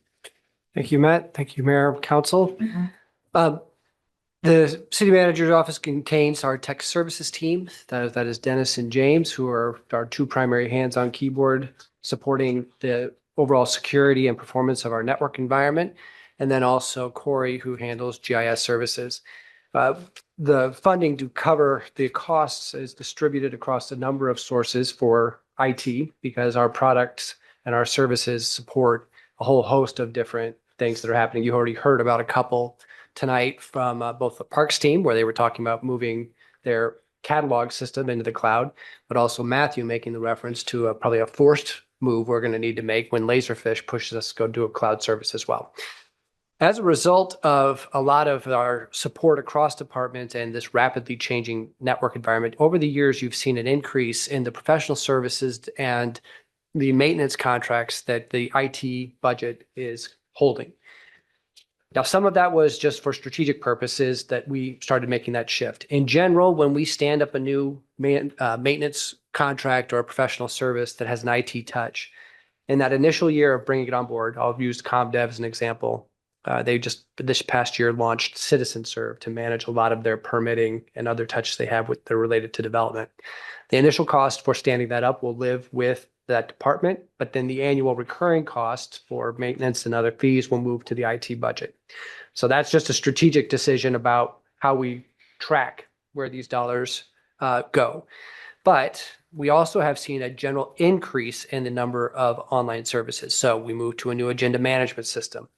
We stand up the help desk for the HR team is another example. Sometimes we're bringing on even bigger items like voice to cloud and the NeoGov modules, which help us with all of our HR processes. Probably the most important one I'd point to, all those are important, but the most important one I'd point to that we've added in the last year that has cost to it will be the annual penetration testing that we do, which is another $20,000, which is absolutely essential to maintaining a safe environment. And then second, the server replication that we're doing, which allows us now to replicate our servers in geographic spaces far away from where Clive is, so that if we have a really bad day, not in a matter of days, not in a matter of even weeks, hours, we're talking about less than an hour, we can have ourselves back up and running if we were ever on the receiving end of a bad day in Clive that was a cyber incident. I take that to be just table stakes now. If you're going to be a responsible city, good stewards of the taxpayers' dollars, good stewards of these systems and keep providing services, you have to have those types of security protocols in place, but they cost. And so those have been some of the primary drivers of our growth in maintenance contracts and professional services. Beyond that, we are looking for ways that we continue to be efficient in our sort of deployment of hardware and software and other managed services. You see there at the bottom of the slide a number of items that we will be requesting for this coming budget year. Some of it is just around our GIS equipment and some annual printer replacements that need to be done. Same way with our annual computer and workstation replacement program. We've been watching that one carefully to see if we can't, same way that Chief talked about cars, see if we can't get more and more out of these machines here. But they are just so essential to the day-to-day operations of our teams that we don't want to have people getting hung up with old and outdated or broken equipment that stands in the way of them providing their core services. Nobody can do their job without one of these laptops in front of them at this point. What is the replacement cycle? Is it like once every 3 years? I think actually 4 at this point. Depends on the department. Yeah. Yeah. And they'll be the one-off. So there's always, when Dennis, he does a really good job building this budget, we always try and make sure there's a little contingency in there to deal with, oh, somebody dumped coffee all over a machine or something happened in the library, a kid did something to a machine, things like that. But if we can stretch them, we want to. The one that I would point out there at the bottom, the Axios HQ tool. Ideally, this will be a tool that we bring on still here in this budget year. The net cost to the city is about $6,000 because it would be a replacement for Constant Contact. You'll recall in past that when people talk about how they want to communicate with the city, they have a strong preference for coming to the website and a preference for hard mail as well. We also know that as legacy media has sort of been able to put less and less attention into a community like Clive, just because they have fewer bodies to do it, the storytelling we do directly to Clive residents and businesses, I think, has grown in importance, especially with tools like the utility newsletter. Right now, we are getting, I think, good equity in that tool, good value out of that tool, but we have a space where we can improve it as we make this transition to our new Zift payment platform. It doesn't necessarily make perfect sense, but the way the electronic version of the utility newsletter goes out today is through Express Bill Pay. And it arrives in an inbox in an email that doesn't look particularly well branded as Clive. And it doesn't tell you when you receive it that, oh, this is my Clive newspaper that I get with frequency that tells me about what's happening in the city. We want to improve in this space, and the Axios HQ tool is a way to do it. If you subscribe to the Des Moines Axios monthly or daily, or to some other like Urbandale's products, they're using this tool right now. The huge advantage to making the pivot now is, first off, it's a solution to something we have to solve for now because we're not going to be using Express Bill Pay anymore. But the other thing it allows us to do is to leverage some really powerful AI tools to take the content we've already written for the print version of the newsletter and quickly convert it into that smart brevity format that you're familiar with other newsletters. That's where email needs to be today to get engagement. That's where I would recommend that we take the utility newsletter and other Clive newsletters. But because of the timing of when all this comes on board, I think starting here a few months before we cross over into the next fiscal year, it makes most sense so that we can be aligning this transition and bringing our audience along to the new platform as we're moving into the new payment platform. I think I beat Doug. I don't know. Oh, yeah, it's pretty close. What does Axios do for us then, Pete? And what advantages does it give to us? And I do subscribe to Axios email. What does it do specifically for us for Clive? Right. So it's a replacement for Constant Contact. These big email engines for mass email have a lot of similarities. What Constant Contact doesn't have that Axios does is the AI tools that help me go quickly from what I've written for the print newsletter or what others have written and convert that into a draft in a matter of seconds that I can then further refine so it has the right look and feel and voice. So I think efficiency-wise, it's going to be better than the Constant Contact tool. I think the smart brevity format, where people say, oh, this is going to take me 2 minutes to read through this, 3 minutes to read through this, I think that's going to drive more engagement. And by moving away from a platform that is tied specifically to utility payments, I can now invite more people, maybe people who don't pay for a utility bill or live outside of Clive, to come and be a part of this distribution list as well. So we have the potential, I don't want to guarantee it, but we have the potential to grow our reach as we reach more folks who would be interested in Clive's newspaper. So would you have, as a resident, the ability to essentially opt out of the paper version to save us money from printing and mailing that? That is a big part of the ZIFT transition too that we're anticipating, and a place where when we think about future cost savings, we can have some very good conversations. Yeah. ZIFT is a really cool platform. Community Connect is a cool platform. When you log in, it'll be a better experience than what you have with Express Bill Pay today if you use our online payment systems. Within that, you're going to have all of your past billing information, but we can also put a copy of the PDF newsletter there if you'd like. I think if we keep getting better at arriving where people, I think, already would prefer to be when it comes to paying their bill, at least where I'd prefer to be. I don't want to speak for everybody. We see more as we see more generational sort of movement toward folks who kind of have always done it that way. I think we'll see fewer people using the print actual version of the newsletter. That can lead to some savings, but I don't want to leave that value on, or that those chips on the table, because people like this right now. If they are going to move, I want them to be able to move someplace where their experience is going to be different, but also very high quality if they're moving from the paper to this digital. But we will have the ability to give them that option at some point in the future. Yeah, absolutely. Absolutely. There will be no opting into this. It'll be quick. And as our current practice right now is we have a new utility account. We actually set them up as electronic unless they opt out to become a print mailed customer. Perfect. So we tried to steer them folks to the electronic version now, but we still have a number of folks who still want to have a paper utility bill and then the newsletter that goes along with it. Any other questions for Pete? Sure. All right. So now stepping into some of the bigger categories of the proposed budget in terms of revenues. Property tax makes up the largest revenue in the general fund, 57%. As I mentioned earlier, and the statistics are on the screen there, as we had 3.78 percentage taxable valuation growth. Of course, we get haircutted down by a percentage point because we're in that 2.75 to 4% bracket that House File 718 currently has. So at the same time, we also had the residential rollback drop from 47 to 44%, and that is a function of it's a revaluation year. So valuations are going up.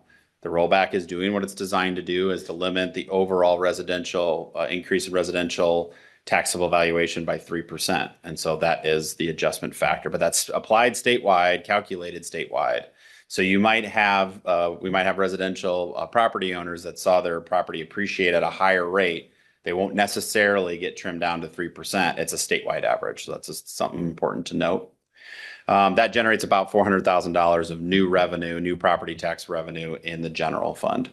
As Councilmember Judkins mentioned earlier, talking about the property tax backfill, phase out the general fund because it's the largest levy, we're seeing a $45,000 drop in revenue as a part of that phase out. So again, unfortunately, you're going to hear a lot of that when it comes to some of these legislative components that factor into the general fund.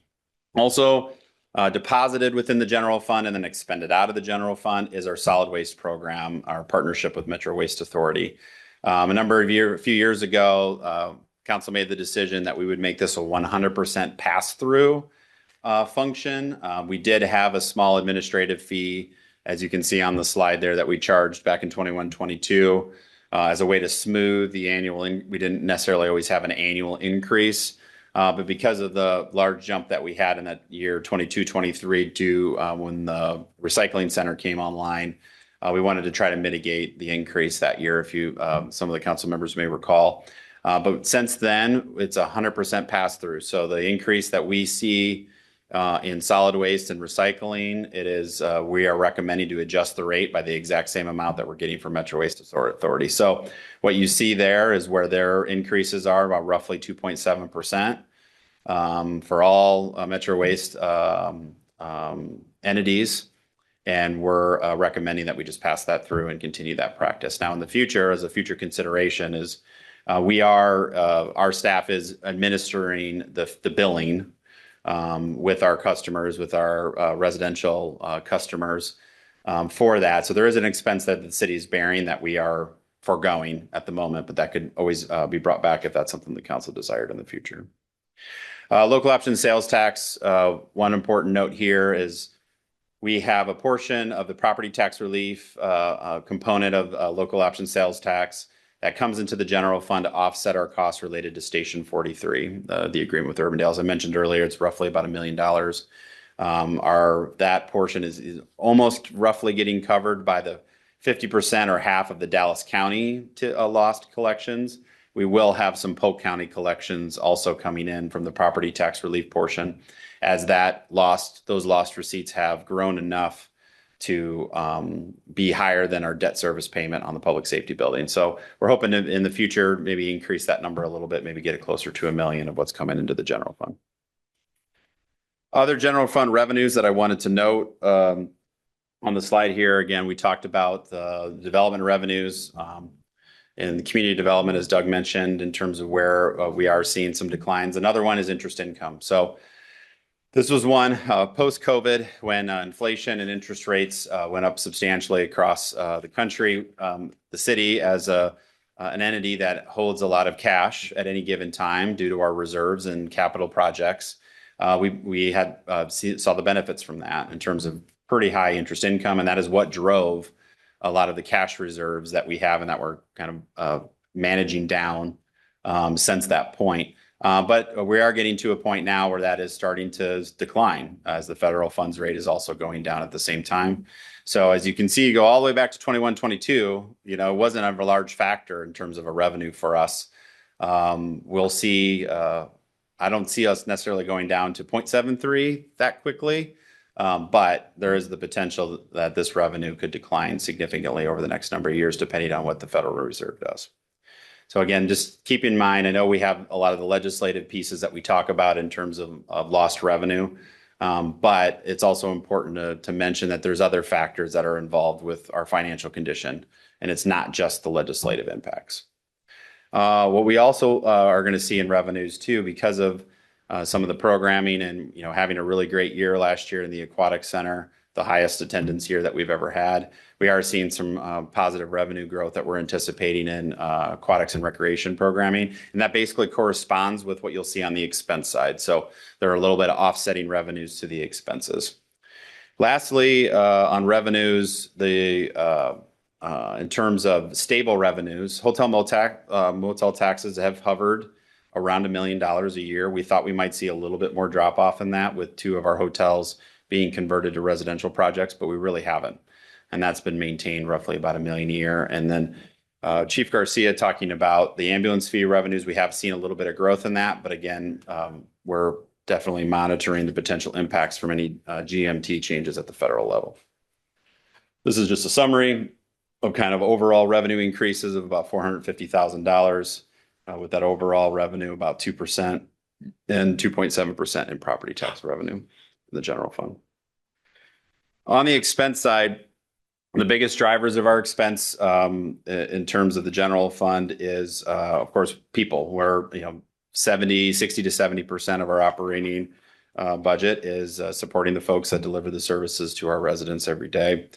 So we have the annual roll-up costs in terms of salary increases that we're anticipating every year. This is an average across we bake in the union contracts as well as the non-union pay plan. So that's the largest expenditure change that you'll see from the current fiscal year to the budget as presented. I mentioned the Parks Recreation Aquatic Programming costs. Again, we have an offsetting revenue. The revenue is actually slightly higher than the increased expense. Pete talked a little bit about what's been driving some of our maintenance contracts. And then Westcom, I wanted to note this expense, even though it's a much smaller number than what you've seen in the past in terms of Westcom. We've really stabilized and leveled out Westcom's budget growth, partially because of what all 6 cities are dealing with in terms of some of the constraints from the legislature. So we've really, other than some staff roll-up costs, really kept a pretty much flat budget in Westcom for this current fiscal year and what's proposed in the next year. One thing I want to note with Westcom in particular is there is some conversation that's happening amongst the management committee and the communities. We're coming up here in the next few years on a major platform upgrade to our radio system. So when we converted to the digital radio system a number of years ago, it has kind of a useful life.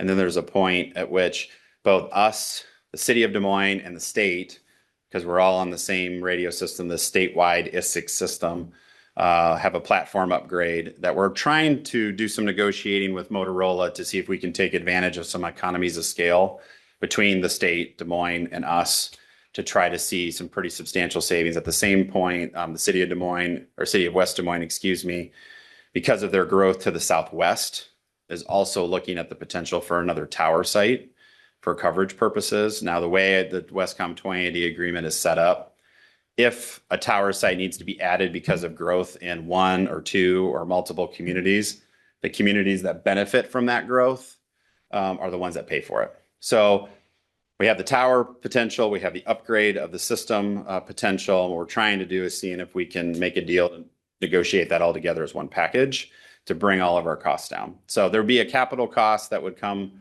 forward in the future that we would show in the CIP. It wouldn't be in the operating budget. Clive would have a certain percentage portion. The rough number right now could be around $600,000 just for Clive's portion, because we're talking a $5-6 million investment here in total. The tower site alone is probably half that number, if not a little bit more. And so just want to put it on your radar. We'll come back with more details on that in the future. Tower cost would be absorbed by that community. So it'd be all West Des Moines and a little portion Waukee probably. We would not bear any of that cost. Ours would strictly be related to the upgrade. So the 600,000 would just be for the upgrade. Yeah, would just be the upgrade, which is the bulk of the cost. Okay. Yeah. So I'll come back with more information as we hone in. We're actively having discussions with the state and Des Moines right now on this to see what we can work out with Motorola. There might be some benefit for us making this investment sooner rather than later, in terms of if we wait till the last minute to do it, Motorola may give us an even better deal if we do it sooner. So those are some things that West Des Moines is actively negotiating right now.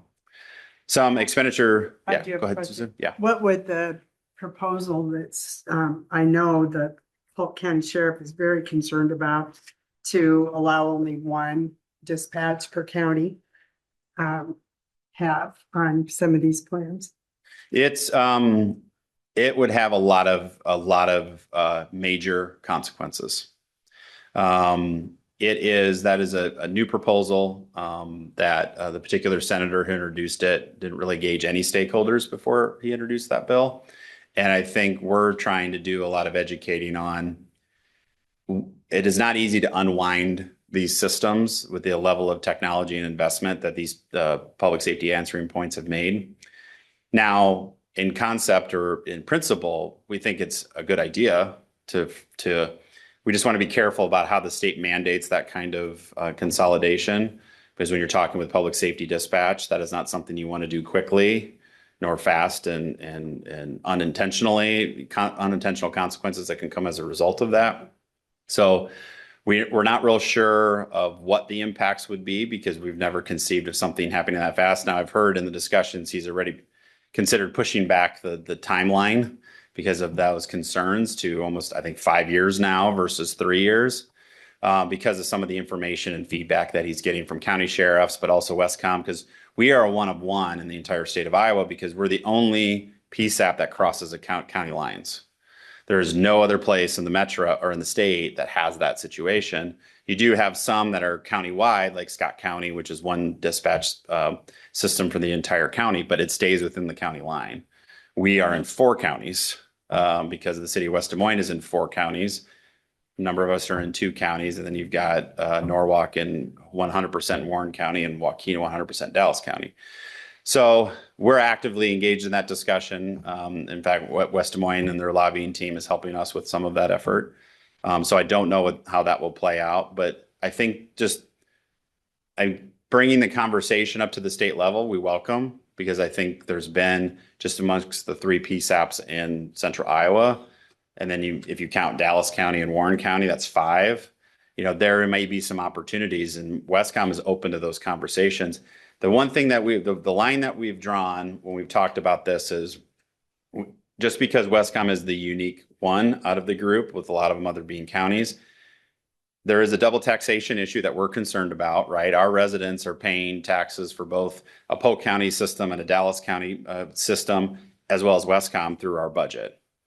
Should that be appropriate? We think that's a good state conversation to have, is Polk County Sheriff and the Dallas County Sheriff are not having to do dispatch for a pretty massive population in their county.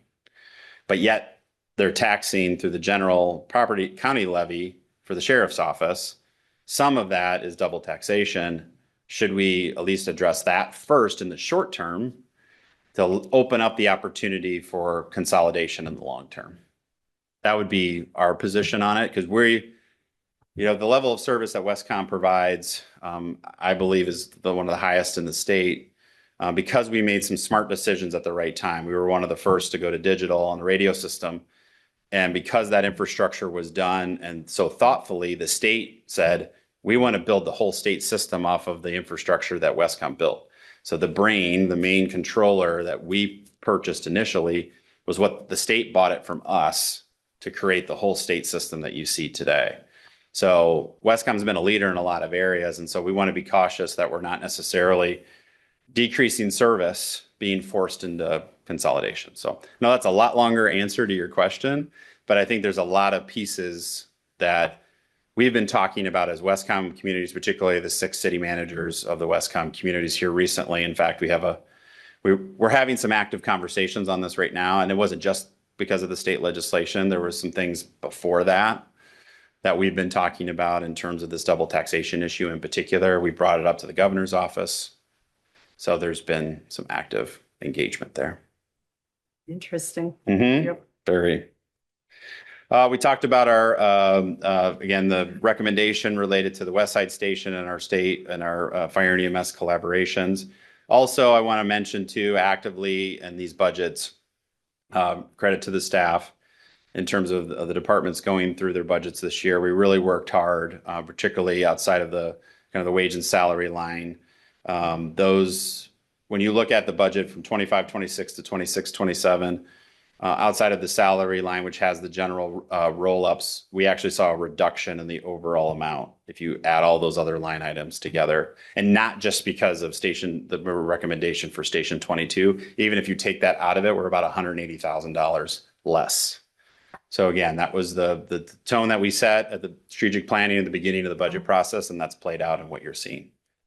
Now let's talk more about the salary and wage increase. $482,000, almost $500,000, a substantial figure. Where's the bulk of that coming from? And do you see that as a consistent basis on a yearly increase? Right. And so that is taking into account what we've negotiated in our 2 union contracts. So we have 1 more year on our 2-year agreements with fire and police.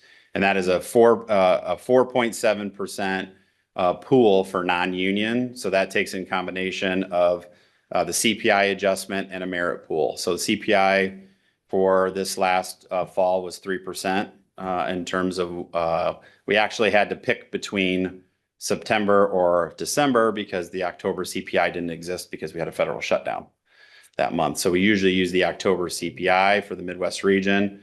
It didn't matter because our cap on our pay matrix is either 3% as on the high end and 1% on the low end for cost of living adjustment. It hit 3 and 3.1 in those 2 months. So we're at the cap. So we're taking that into account in this recommendation in terms of those wages. 4.7 sustainable moving forward? It depends on what happens down at the Capitol. Because one thing that's being talked about is there's a lot of discussion on revenue restrictions, but there hasn't been much conversation about the state helping us on the expenditure side. And so that is something that I know cities are talking about. We can't just be talking about one, we have to be talking about both. But that does, being that is the largest portion of our operating budget, that is something that if we have a very restrictive revenue growth cap, particularly on property taxes, which again is 50% of the revenue in this fund, we're going to have to talk about that in the future on the salary wages side. It's a big number. Mm-hmm. I don't know anybody in the private industry that's getting on average 4.7. Understood. Other questions on salaries and wages? All right. Hotel motel is also a function of our general fund. All hotel motel taxes are receipted into the general fund and expended out. As we talked about, as Liz talked about a little bit earlier, the 2080 agreements for Bravo and Catch Des Moines were changed in this last year, changing those funding allocations from 28% to 25% for each of those organizations, realizing a savings to the city. The balance of this, we generate about $1 million a year in hotel motel, and you see about $575,000 being expended out to these organizations. The balance of that is maintained in the general fund for other eligible uses of hotel motel, which is parks, recreation, and library, and economic development. And so those are all, if we're able to reduce, when we reduce the number to the other organizations, that saved money in the general fund for the city. You will see a few additions in this last year on this list, and that is the Greater Dallas County Development Alliance and the Walnut Creek Baseball. Walnut Creek Baseball was done as a way to offset the increased stormwater utility fees, as we've talked about. And then, of course, the strategic planning priority related to our economic development relationship with the Alliance. Those are all in the hotel motel. With the one request that we have received that I have not included, because it's part of this bigger Housing Solutions Alliance discussion, is the $5,000 request from YSS for their emergency bed program. That is not included in this proposed budget because we know there is a broader conversation, as Councilmember Judkins has shared with you all, about how our city is going to be positioned in this bigger funding support model for housing and homelessness in the metro area. Any other questions on that? Overall final position, financial position for the general fund, proposing a use of cash reserves of about 1.3 million. Just conservatively, if we look at, as Liz mentioned earlier, in the current and previous fiscal years, we budget for 100%, but we very rarely expend 100%. If we hit, for example, that 98% type of expenditure mark, you would have $800,000 use of cash reserves. Again, this is an intentional policy to be bringing down our cash balances down to that 30% ceiling. And that is what we continue to be on track to do. But of course, at some point, as we'll talk about in future considerations, at some point we have to level that out because we can't continue to have that kind of expense of cash reserves. But we are on track for what we projected last year. In fact, we're doing this slightly better than what we were at before. So I feel pretty comfortable with where we're at with this financial position in this proposed budget. And to help with some of the history on that, these next two slides, we show a little bit of budget revised and actual. Again, once we close the books, where do we sit? As you can see, the last few years, we're really tracking pretty tight on the variance. So we're getting really close on our budget for our trends and expenditures. And then ultimately, this last year that we just closed, 24-25, was the first year in a number of years where we actually saw that use of cash reserves to start bringing down that fund balance. And of course, in the cash flow, as you've seen, we're anticipating doing that for the near future here. But still at a point where there's cash reserves available to the city to be able to manage what might be coming at us with property tax reform, which could accelerate some of our challenges in the near term. Speaking of the legislature, we show these. The last 3 or 4 years, we put these slides in just to give you a sense of the different components of some revenue reductions that we've seen from legislation going all the way back to 2013. This slide represents that commercial property tax rollback phase out that we were talking about earlier. You can see the drop in of about $10,000 in this proposed budget and the trust and agency levy. That's what we were talking about earlier. And you can see the much bigger numbers related to the general fund because that makes up the largest portion. But of course, the number when a lot of this started was quite a bit higher, and now we'll be down to zero after we get through FY 2029. If we make it that long, property tax reform may shortcut that, make that number zero faster. That's something to keep in mind. Because in a lot of these conversations, we know that the state is looking for ways to save money in their own budget. And this is one of those places that they could do that.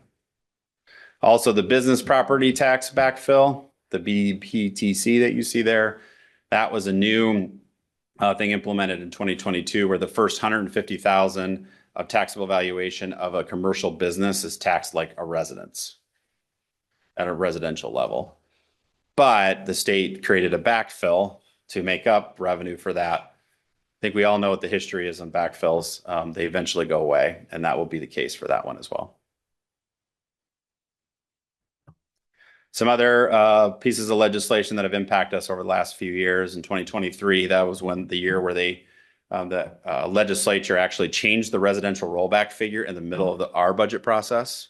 It was about this time that year where they changed it and actually reduced it in the middle of our budget process. You all probably, some of you will probably remember that. That was kind of a quick change that we had to make to our budget.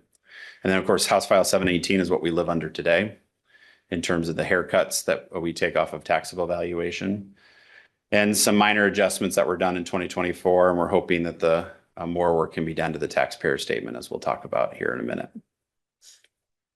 More of a cumulative impact of House File 718 in terms of reducing, basically the state taking over the city's general fund in terms of forcing down the levy rates, as we've talked about. One thing I wanted to show that was in a new appendix that we provided, if I can find my mouse here, is, oh, I guess it doesn't want to show, does it? Hold on a second, I'll fix something here. What's happened earlier? Just give me a moment to change my settings here. There we go. Go back to this. So just as a hypothetical, we were curious if House File 718 never happened and the city had the ability to maintain its general fund levy at where you had it. Ooh. Okay, don't know why that happened. We'll try this one more time. Save it. Okay. Is if we were maintained it at 722, that where it was at that point, at that time when House File 718 first came into effect, just to give you a sense of kind of where the use of cash reserves, you can see that number is about half of what we're showing you in the current general fund cash.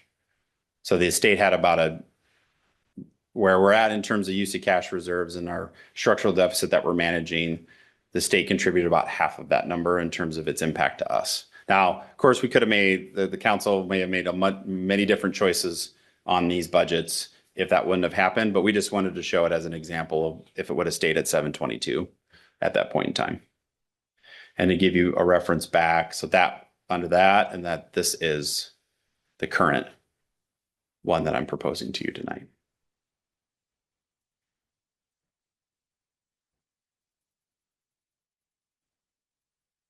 All right. So future considerations, this is as we talked about with the first budget workshop, this is a kind of a new section. Things that were at staff level, and also I know I've been talking with all of you about that we need to keep in mind going forward as we manage the financial challenges that the city faces, both the ones that we know today and the ones that we could potentially anticipate with further property tax reform. The way I viewed it is they fall into kind of four large buckets. Expenditure reductions, and in the memo I get into a little bit more detail of the dollar amounts associated with these numbers or these particular ideas. In terms of expenditure reductions that we could do to make up for the deficit, you also have revenue enhancements, whether it's revenue enhancements through new revenues, such as bringing back the admin fee on garbage bills, the public safety fees that Chief Rayberg talked about, but I would also mention too that Chief Garcia and I have been discussing that we're seeing in a lot of other fire and EMS agencies, looking at more fees for certain kinds of calls. For example, lift assists and things at certain facilities where they're calling on our emergency response staff to do something that facility probably could manage. And so they're basically shifting the liability to us. My hope would be is even if we were to consider something like that, we wouldn't necessarily see a lot of revenue because hopefully that would change behavior. And those facilities wouldn't necessarily call us for those kinds of things. But I think we need to have that disincentive. And that's something that's also going to be actively discussed as a part of the CPSM study as an opportunity. The third bucket is the expenditure shifting. So we have about $900,000, a little under $900,000 in the general fund. That is an expense. It's our FICA taxes or federal taxes that we pay as a portion of employees' wages that could be shifted to the trust and agency fund. Now, granted, As you've seen in the cash flows, the trust and agency fund can't handle that big of a shift without a revenue enhancement or change to the levy to be able to support it. But that is a flexibility component that you have today. It's not guaranteed that that will always be there. I do have a little bit of concern with some of the legislative proposals that we're seeing. Two of the three current property tax bill reform bills, the House and the governor's bill, put a 2% hard cap on all levies except for debt service. So trust and agency and the insurance levy that we talked about earlier would have a hard cap. They've never had a hard cap on them before. They never had a levy cap on them. Their cap is, their restriction is what expenses you can include in those funds. And the reason they exist the way they do is their expenses, as Liz talked about earlier, that we don't have a whole lot of control over. The pension costs that are in the trust and agency levy, the state controls both of those in terms of contribution rates, IPERS and 411. We control it through our wage increases, of course, because that drives up pension costs depending on the contribution rates. Health insurance, we do have some control over it in terms of the design of our plans, but what's happening in the macro market is not something we can necessarily control, and that's particularly the case for property and liability insurance. Now, granted, a city can start making some tough choices on your liability insurance and start winding back coverage and looking at, do you have replacement cost versus, which we have on a number of our key equipment, right? Like a fire engine, if you have a really bad accident, a fire engine, you better have replacement cost on your insurance, because if you don't, and you only have cash, what its current cash value is, you might have a $500,000 delta you have to make up to replace that fire engine. So those are tough choices for cities to make related to our property and liability insurance. Hence why these levies have been set up the way that they are. But if you put a hard cap on them, that will force some really tough choices. So that risk is there. It's not we don't know what the final bill will look like. That'll probably get considered at the end of the session. But that is a message or a story that cities are sharing with legislators of there's a reason that these two levies were set up the way they were. Lastly, we talked about one of these at the last budget workshop is there is some shifting that we could do of some expenses from the general fund to other funds like road use with street lighting, but then we'd have to do a little bit of work to road use too. There's some expenses. So our collaborations with Westcom and Station 43, a portion of those expenses cover, we'll call it trust and agency related costs that could potentially be funded in the employee benefits levy. We've never done it that way. We've just paid it straight out of the general fund. So like pension costs and health insurance costs are technically eligible for those other funds. So that other fund, so if there was capacity in it, we could do some shifting around. And then finally, some adjustments to our CEP. We currently fund neighborhood like playground replacements and some kind of capital costs in our capital equipment plan fund that could shift to the CIP as a more annual cost. That could be a substantial reduction in terms of how much the general fund supports the capital equipment fund, because right now it's supporting all of that. So none of these are recommended in the budget that's before you tonight. These are more, again, future considerations that my hope is over the next number of months as we lead up to strategic planning in August, I can get a sense from you all in terms of direction of where you want to see scenarios and options in these four buckets. Again, everything you see on the screen, there's definitely more ideas that we can generate within these four buckets, but I see these as the primary four for us to manage our financial situation. And my hope is too, within that time frame, we have a better idea of what the legislature is going to do and kind of get off this hamster wheel of property tax reform every year. So then we can start planning for the long term financially. But these will be things I'll be coming back to you and getting a sense of where you're at on these four buckets. Property tax statement. So we are still under this law. Hopefully this is the last year we're under this law. So tonight I do need your direction on the language that we have at the bottom of the screen in terms of what will be in this mailing, because we will need to share that with the county auditor next week. We kept it very similar to last year's language because it's very consistent with what we're doing in this budget. And as we've talked about last year, we really want to drive people to our website to get the accurate information of what's going on with our budget. Because again, this mailing does not give you an accurate representation of that with what they show on the next page. And that is It's not property specific. It's showing a 10% increase to both a residential, commercial property. So that is going to inflate some of these numbers. But back to the language. So we feel it's always best to drive folks to the website for us to tell our story and start to share the one page, the multi-page budget documents that we put together. We will, depending on your direction on the budget tonight, we will get working hard on all of those and have them ready to go for when that mailing does go out in the middle of March. We have a space limitation as to how much we can. We have a little bit more room. If we wanted to add a few more words, we could. Yeah.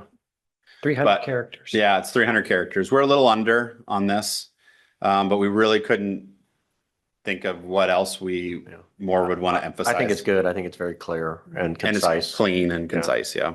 The only thing that I would consider would be, this is the, what, 9th or 10th year we've not raised taxes.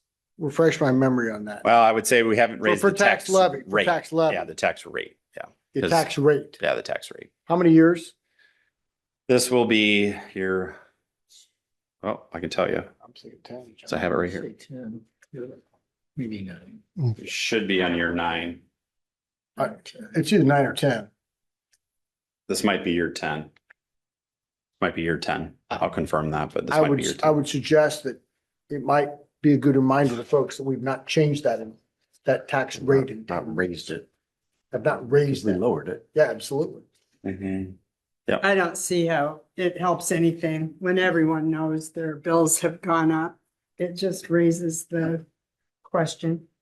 Well, the question, I don't think it raises a question. I think that it shows that we're controlling costs and just shows another way. It's a concrete indicator. It just depends, because some communities have been lowering their levy rates because they have the growth to enable that.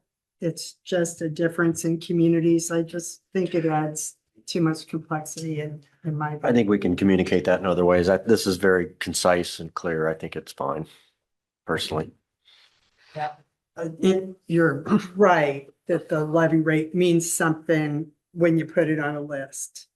But it isn't what is necessarily what somebody cares about when they open their tax bill. Well, I don't want to speak for anybody to let them know to tell them what they care about.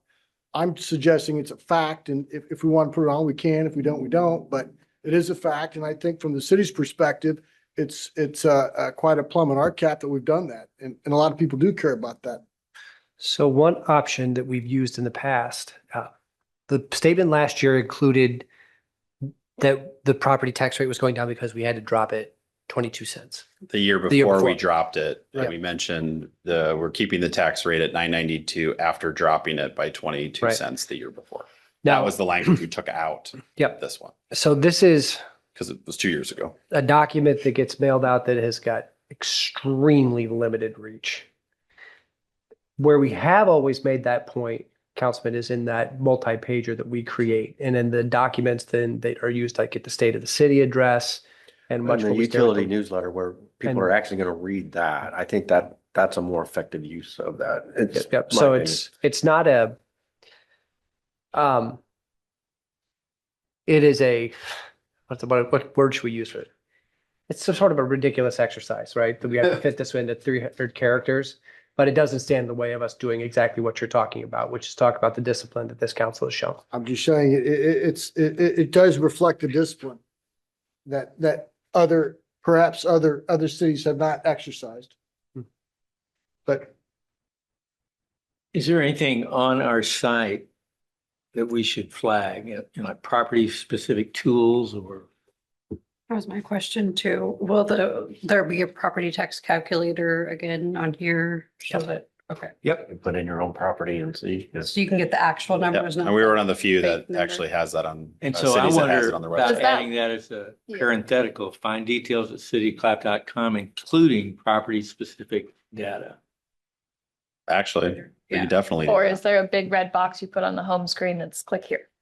Both and. Yes. We could do both, Ann. Yeah. We could definitely add that. We could fit that into the end of the statement here, I like that. including property specific information. I think we could short that to info if we had to for the character count. We'll figure out a way to get there. Yeah, you can fit it. That's a good add though. We can definitely do that, Your Honor. Yep. We'll add that to the end after cityofclive.com. All right. Speaking of tax rates, this is where Clive falls. You'll see a few adjustments. These are proposed rates for the other cities, so they're having the same conversations that you all are having right now. You'll see a few adjustments. Urbandale looking at trimming theirs by a nickel. Pleasant Hill increasing their rate as well as Windsor Heights, but all the others staying the same that you see on here. A lot of them are doing similar things to what we're doing, is the shifting. Of course, yeah. And we've talked about that a little bit with legislators. Is again, if we stay on this hamster wheel, property tax reform, you're putting cities in a position to have to make short-term, front of their face decisions because we don't know what's next. I think you would have seen some changes in these rates, potentially, especially for those high growth communities, if they have a better certainty of what's coming next, which we don't have right now. Again, just a summary of my recommendation. Again, I still think we're delivering on the council's strategic priorities and delivering that cost-effective service delivery across the community and looking to improve, especially with that low rate and the level of services that we provide. But we also recognize we're at a pivot point now. Starting to look at things like expenditure reductions with the recommendation of ending the Station 22 relationship mid-year. And that there's going to be more of those kinds of conversations to come in the coming years, depending on the council's direction and those kind of 4 buckets that I talked about earlier. But we continue to meet the needs of the community. And I think our resident survey reflects that. And we're always interested as we go out this spring to survey again that we're hopefully maintaining those levels and then identifying any problem areas that may pop up and bringing that back to you for future consideration of what we might do there as well. If you're getting familiar with this, this is kind of showing cost of city services. So this takes everything into account in terms of utilities and property taxes. You'll notice that the residential number is going down, and a big factor in that is the water rate change, but you'll see the property tax number is as well. That's because we are holding the property value static to show an apples to apples comparison. So a $318,000 house. So if you have that with the residential rollback going down 2 percentage points from 47, basically 47 to 44.5, less of that home is available for taxation. So naturally the rate, the amount of property tax generated is going to go down. Now I did a quick calculation. If that same $318,000 house saw a 10% increase in its valuation, even after the rollback adjustment. So let's say $350,000 house at that point, there would be a slight increase. So that $118 decrease number would be an actual $22 increase. But we didn't have reassessments this year. We did. We did? We did have This year? revaluations. Okay. And those revaluations are getting applied. This rate will apply to that for this fiscal year, the taxes you pay in September of 26 and March of 27. But even with that, taking a 10% increase, so that means that property went up 12, 13% in assessed valuation, which is definitely possible. But in that circumstance, that particular homeowner would see a $22.88 annual increase for all of these services. So that's about $1.90 a month. If you're looking at, again, a house that appreciated. So I think it's just, I wanted to do the apples to apples on here, but I, did some quick math. If there's a property appreciation that we're still, within a pretty small increase, even with that happening. Also, as I know the councils are very interested in this, if you put everything together, utilities and property taxes, this does not, as we always say, this does not include any increases for the other communities. This is just with the increases that we're proposing in utilities and property, well, no increase in property tax rates. This is where we would sit. So again, residential, we actually went down a mark. We're now in second place versus third place. We jumped West Des Moines on the residential side, and we kept the same position on the commercial side. And there's only one community in there that does not have local option sales tax currently, Ankeny, but they are voting on it this fall. So I don't know if they made the final decision on that, but that's been the conversation. I didn't realize that. We will end with next steps. So this is again, completion of the proposed budget to you all. Talked about the irrigation, or excuse me, the utility rate increases from the last budget workshop. We've got the solid waste rate change that would be a separate action by the council to do that 100% pass through of solid waste and recycling costs. And then ultimately my recommendation to you for these three funds, including what you've seen tonight, Station 22 decision as well, which would have a second step in June related to the official letter that would be sent. So that's my recommendation to you. And then you can see the next steps in terms of dates. So the action on your council agenda tonight is to set that March 26th, 5:30 p.m. in this room for the budget public hearing, which is required under House File 718. And that's what will be noted in that mailing that would go out along with our little property tax statement. And then the official adoption of and then at that March 26th regular council meeting that would start at 6 p.m., you would be setting the actual budget public hearing date, which would be April 9th for your consideration of the final budget. And then following that, we would start the ordinance readings related to the utility rate changes. And then when the third reading comes for the utility rate changes, that's when we present the solid waste and recycling rate change all together. So by the time we get to May, we would have those in place and ready to go for June utility bills payable in July.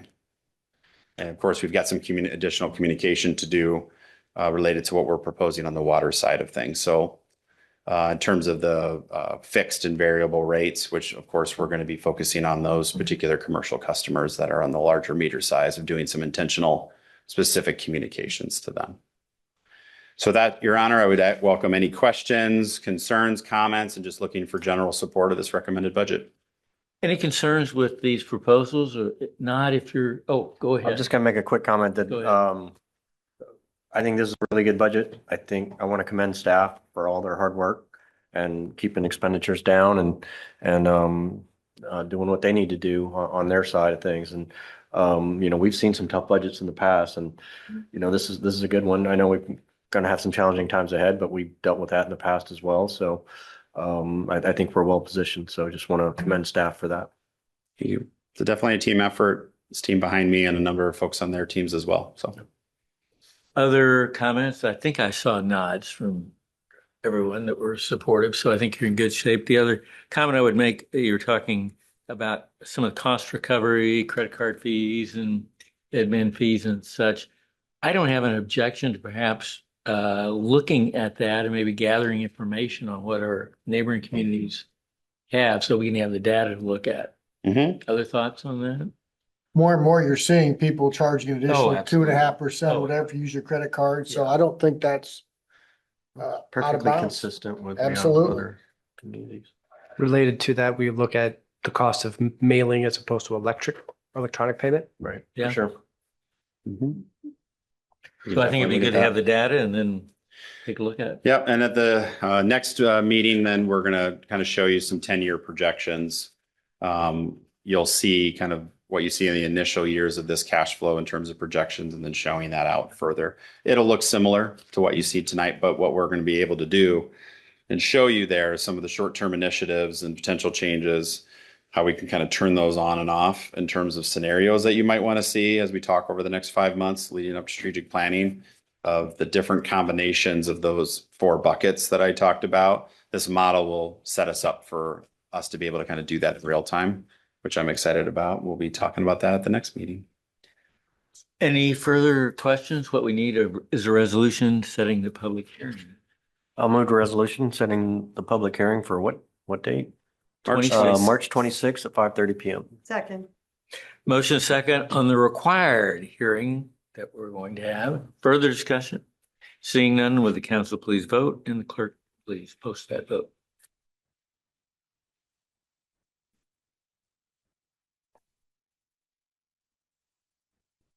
And that passes by a vote of 5-0.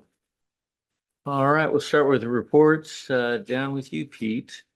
Thank you, Your Honor. So after discussion last council meeting about the special half page of questions that we can add to the resident survey, Matt and I did a little bit more brainstorming about what was best for this device and what could be moved to other devices. And what we've narrowed in on for your consideration would be a half page that was focused on for 3 elements, all related to recreation amenities or programs. One set or one of the questions might be around areas where people would like to see expanded programming or maybe an audience that where they would like to get additional unique programming for a given audience. Second then would be amenities. There are 3 in particular. The first 2 here are ones we haven't asked about before, but it would be a dog park and the columbarium, which have come up to all of you from constituents in the past. So let's get some actionable data there. And then third area would be how to pay for it. Very good. Generally seeing head nods there that we've, all right, good. A few dates to be aware of then. So I had our kickoff call with POCO earlier this week. April 7th would be when the postcards would be mailed, alerting people who had been selected through the scientific statistical method to make sure we get a good representation. Postcard would just be announcing to them, hey, you've been your household's been selected this year. Be on the lookout for a paper survey that will be mailed, but you don't have to fill it out by paper. You can do it online. We expect that the postcards, after the Postal Service does their magic, will arrive somewhere in the ballpark of April 14th, and then paper surveys arriving about a week after that, around April 21st.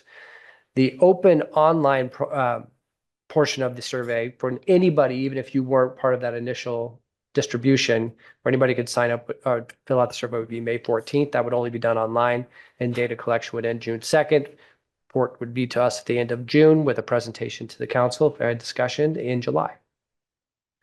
That's the same timeline that we've operated on for multiple surveys in a row. I think there have been some communications to Matt about the partnerships DC trip. So as we're sort of finishing up the details there, I'll be in touch with those who are going to be attending this year and get logistics taken care of. And then a lot of work with Central Iowa Waterworks this week, but I'm sure the mayor will be touching on that in a moment. Go ahead. You've got the floor, Pete. The number of groups that are working with Central Iowa Waterworks staff to sort of get everything recorded from our experience last summer, learn from that, and propose some strategies for managing that similar type of situation should it arise. That work has been very, very intense over the last 2 to 3 months, and I credit the Central Iowa Waterworks staff for doing a whole lot of wrangling of a lot of people, and now coming up with some draft documents to reflect that feedback that they've received. The governance committee our team that was stood up to evaluate that, as well as the exec board and some of the other standing committees, are all now digesting what has been proposed. One thing, though, that is particularly important that all of the groups are behind is making sure we don't miss this moment this spring when folks are energizing their irrigation systems, giving them the information to set it up right, so that they are not necessarily overwatering early in the spring, not setting the whole system up for potentially being back where we were last year with having to consider a lawn watering ban. Unfortunately, the nitrate levels have remained persistently high. We meet all safe drinking water standards, which is good. But this winter and now quickly moving into the early spring, it just hasn't been a whole lot of variance from what has been staying at those very high levels in our source waters. So much to manage. Speaking of demand, do you want to mention the forecasting that the cities have indicated what they need as far as capacity versus what can be provided? Yeah. So there are 2 big moments, more than 2, but 2 that we've been talking about when it comes to future capacity for the entire system. Sort of in the first bucket, the nearest term, we are going to have the improvement that's underway at Saylorville, and I'm also going to put in there the improvements that are being designed right now, worked on for a new west plant that would be out toward West Des Moines Van Meter area, and improvements to the existing Grimes plant.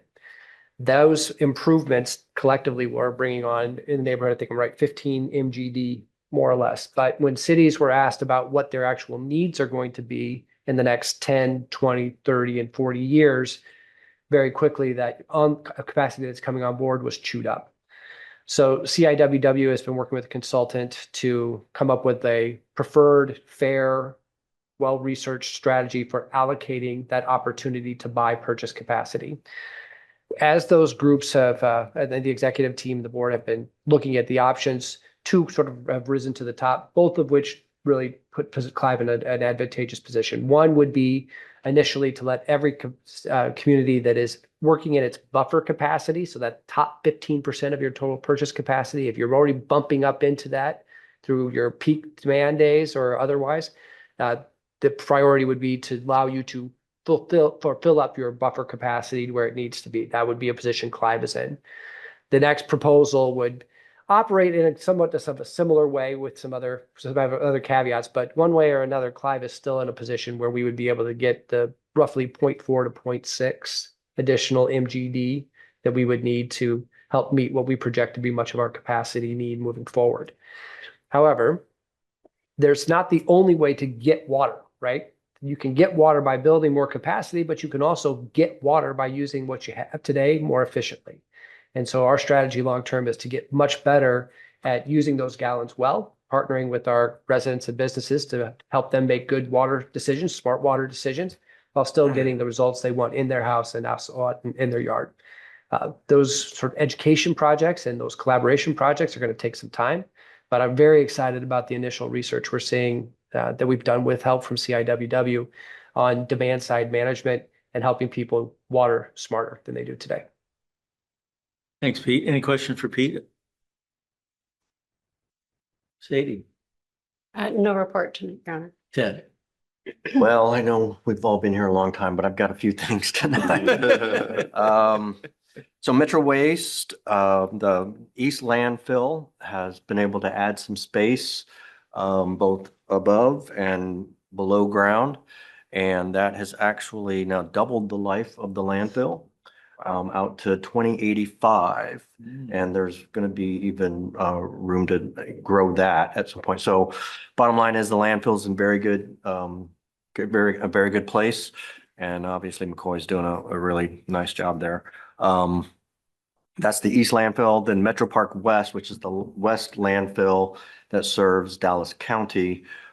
We added a new cell there, which actually adds 58 years to that lifespan. So both landfills are well positioned. And one of the things that Mike did offer up to the whole board, we have a lot of new members on councils across the metro, and he has offered to provide personal tours of the landfill as well as the MRF, which is the recycling facility in Grimes. So if anybody wants to do that, it really is fascinating and interesting if you haven't seen it. And some of the technology that they're doing out there is pretty incredible. So would encourage you to do that, take him up on it, just shoot Mike an email. It'd either be him or his assistant director, Leslie Earlbeck, who actually is now on the Grimes City Council. So, anyways, just want to offer that up for anyone that wants it. MPO, we elected our new slate of officers, Matt McKinney, Matt McCoy, sorry, from Polk County is our new chair. And then Matt McKinney is our vice chair from West Des Moines. And then Mayor Boson is our secretary treasurer. And then obviously I'm on the executive board there. So we have those new officers for the next 2 years. And then there's a new tool that staff can use that will be going online where it's a scoring tool that you can plug in prospective projects that we're looking at, and it will spit out a score. So we'll know what that scoring looks like, and then you can tweak our application based off of that. So that should be coming online here fairly soon, I guess. So just wanted you guys to know about that. Lastly, Matt and I attended a railroad abandonment meeting with the MPO. Norfolk Southern owns the line, and I think Matt mentioned this at the last meeting. So they are looking to what's called abandon the line. Once they formally file for that, there will be a 30 to 45 day window where a public entity such as the MPO, or there's what's that other Iowa Natural Heritage Foundation, which is a land trust. They would probably kind of lead the effort. You can file for basically a postponement of the process. And it would shift from an abandonment to rail banking is what they call it. And basically rail banking allows unused railroads to be preserved for future transportation purposes. But it basically will allow us to, as a region, purchase this entire rail line that goes from the city of Des Moines up to Grimes and the 100 feet on either side of the rail line for that entire length of it. And so what we're doing now is we just have to be prepared that once they file for abandonment, that what'd they call it, Matt? Rail banking. No, I know that, but Pause, it's a notice to pause abandonment. right. So they would, Time to negotiate the yeah, they had a potential specific term for it. I resolution. can't remember, but Yeah. statement of willingness or whatever, some goofy government name, but Railroad board. yeah, but anyway, so it was decided at this meeting that there really wasn't a downside for us to file this statement, to pause the process so that we switch it to rail banking. And that way we would have the opportunity to purchase this as a region, as an entity. Now where the funding comes from and what's it going to cost and all those things are totally unknown at this point, but it just gives us that opportunity. It doesn't commit us to the process.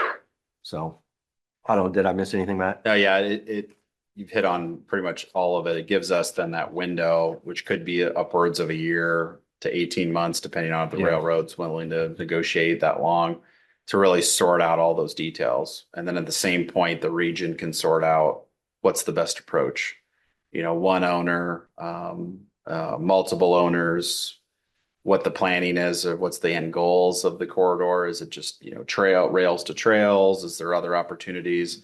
Maintaining that trail or the transportation corridor, which is then a benefit to the railroad long-term if for some reason they ever would decide to come back with railroad. So it's a northern railroad, but Iowa Interstate has been leasing it for a number of years. There's historically been 3 customers on it. And of course we have one here in Clive, Chicago Bridge and Iron. They've been primarily getting a lot of their equipment via truck, but they had gotten an occasional rail car. So there's definitely a huge regional opportunity. And what we kind of talked about at the meeting is it's easy to jump to, the planning of what could be, but in the short term, we just really have to make sure we can control the real estate or control the process. And so that's been the focus. And so at your next council meeting, we're going to be proposing to have a letter. That's right. Yeah. The letter. So all the cities and the MPO and the county and Polk County Conservation and Iowa Natural Heritage, we have a letter template that we would ask each of the entities to approve that would go with this pause request to the Surface Transportation Board, which oversees these railroad abandonments. So that will be on your next So we'll council have to agenda. approve that letter so that we can be Right. And all cities where everybody in the room was on board with this being a regional priority, and then having the MPO be the facilitator, and with Iowa Natural Heritage Foundation being the kind of co-facilitator. I've learned way more about railroad abandonment than I ever thought I would. Thank you, Doug. I've Appreciate the been through it tutorial. before, and the Iowa Natural Heritage Foundation is absolutely critical to Yeah, that. yeah. I think they know It was pretty more clear. than the MPO. Yeah, they do. They Yep, have they a lot definitely more do. experience. So I'd be putting them up. Yeah, no, I think they would be the lead. in Yeah, that. Lisa Yeah. Hine and Andrew Bolton were there and presenting the whole process that they've done a number of times in the state of Iowa. Excellent. Anything else, Ted? That's it. I'm Eric, done. No report, Your Honor. Susan? I just want to mention one thing related to the Housing Solutions Alliance, and that is we had a retreat about a month ago where Matt White, who had done the blueprint that helped to transition from the government nonprofit board that we had before to involving the private sector. And we kind of were looking at some ways around the country that groups are working, and under HUD, there's a recommendation for another type of arrangement that we are now going to look at pursuing. And if we were to do it, it might mean that the Housing Solutions Alliance and the Homeward boards would merge. So working on process to look at a collaborative approach to identifying if our region wants to pursue that, and if so, what might the outcome be? If it's a full merger, if there's some kind of future collaboration. It seems like an added complexity at a time when we really need to get some funding issues worked out. And there's a crying need with reduced funding from federal sources that are very, very difficult to deal with. So stay tuned, I guess, is what I'd say about that. Anything else, Susan? No, thank you. Great. Yeah, last week WRA met and they formally approved the new executive director and deputy director.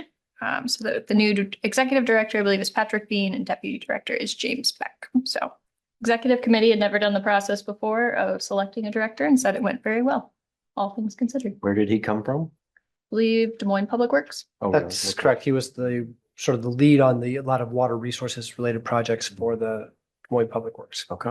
Okay. It's a good choice. Nothing further. Anything legal, Lisa? No reports, Your Honor. Just two items, Your Honor. Just a reminder, next Wednesday night, we have the annual chamber celebration. So we're registering a table. I think everybody's going to be there. So we'll see you all there. And then that same day is Local Leaders Day with the Iowa League of Cities. And Pete and myself will be down there and talking all things property tax reform. So we've got some modeling completed now, starting to kind of tweak those. We had a group of city managers look through, myself and a number of others kind of look through the model that Piper Sandler has created and gave them a few suggestions on a few things. And then some ideas that cities have generated to offer legislators as counter proposals. We're running that through the process here leading up to next week. So more to come on that, but the discussions on property tax is really going to ramp up in the month of March. Yeah. Now that we're past the first funnel. So I'll have, Your Honor, unless there's any questions. Any questions for Matt? We did have our first Metro West Library collaboration meeting, and I think it went well. And so library directors will be getting together on a regular basis to look at ways in which the libraries could do more collaboration. So stay tuned for that. And any correspondence? Just one really quick one from the clerk. I took a quick peek at our Laserfish repository, and I just wanted to report that we currently have 4.5 terabytes of information in it, which is composed of 3.6 million scanned pages. And as you've seen on the remodel, we do not have room to accommodate 200 full floor drawer file cabinets, which is what it would take to house 3.6 million scanned pages. So Very impressive. Thank you, Matthew, for that. And Your Honor, just to follow up too, this is the 10th consecutive year. 10th. Liz, Okay. look that up for us while we were chatting. Very So good, Liz. We're at 10. Well We done. appreciate having that in real time. And anything else for the good of the order this evening? Otherwise, we'll adjourn at 8:47.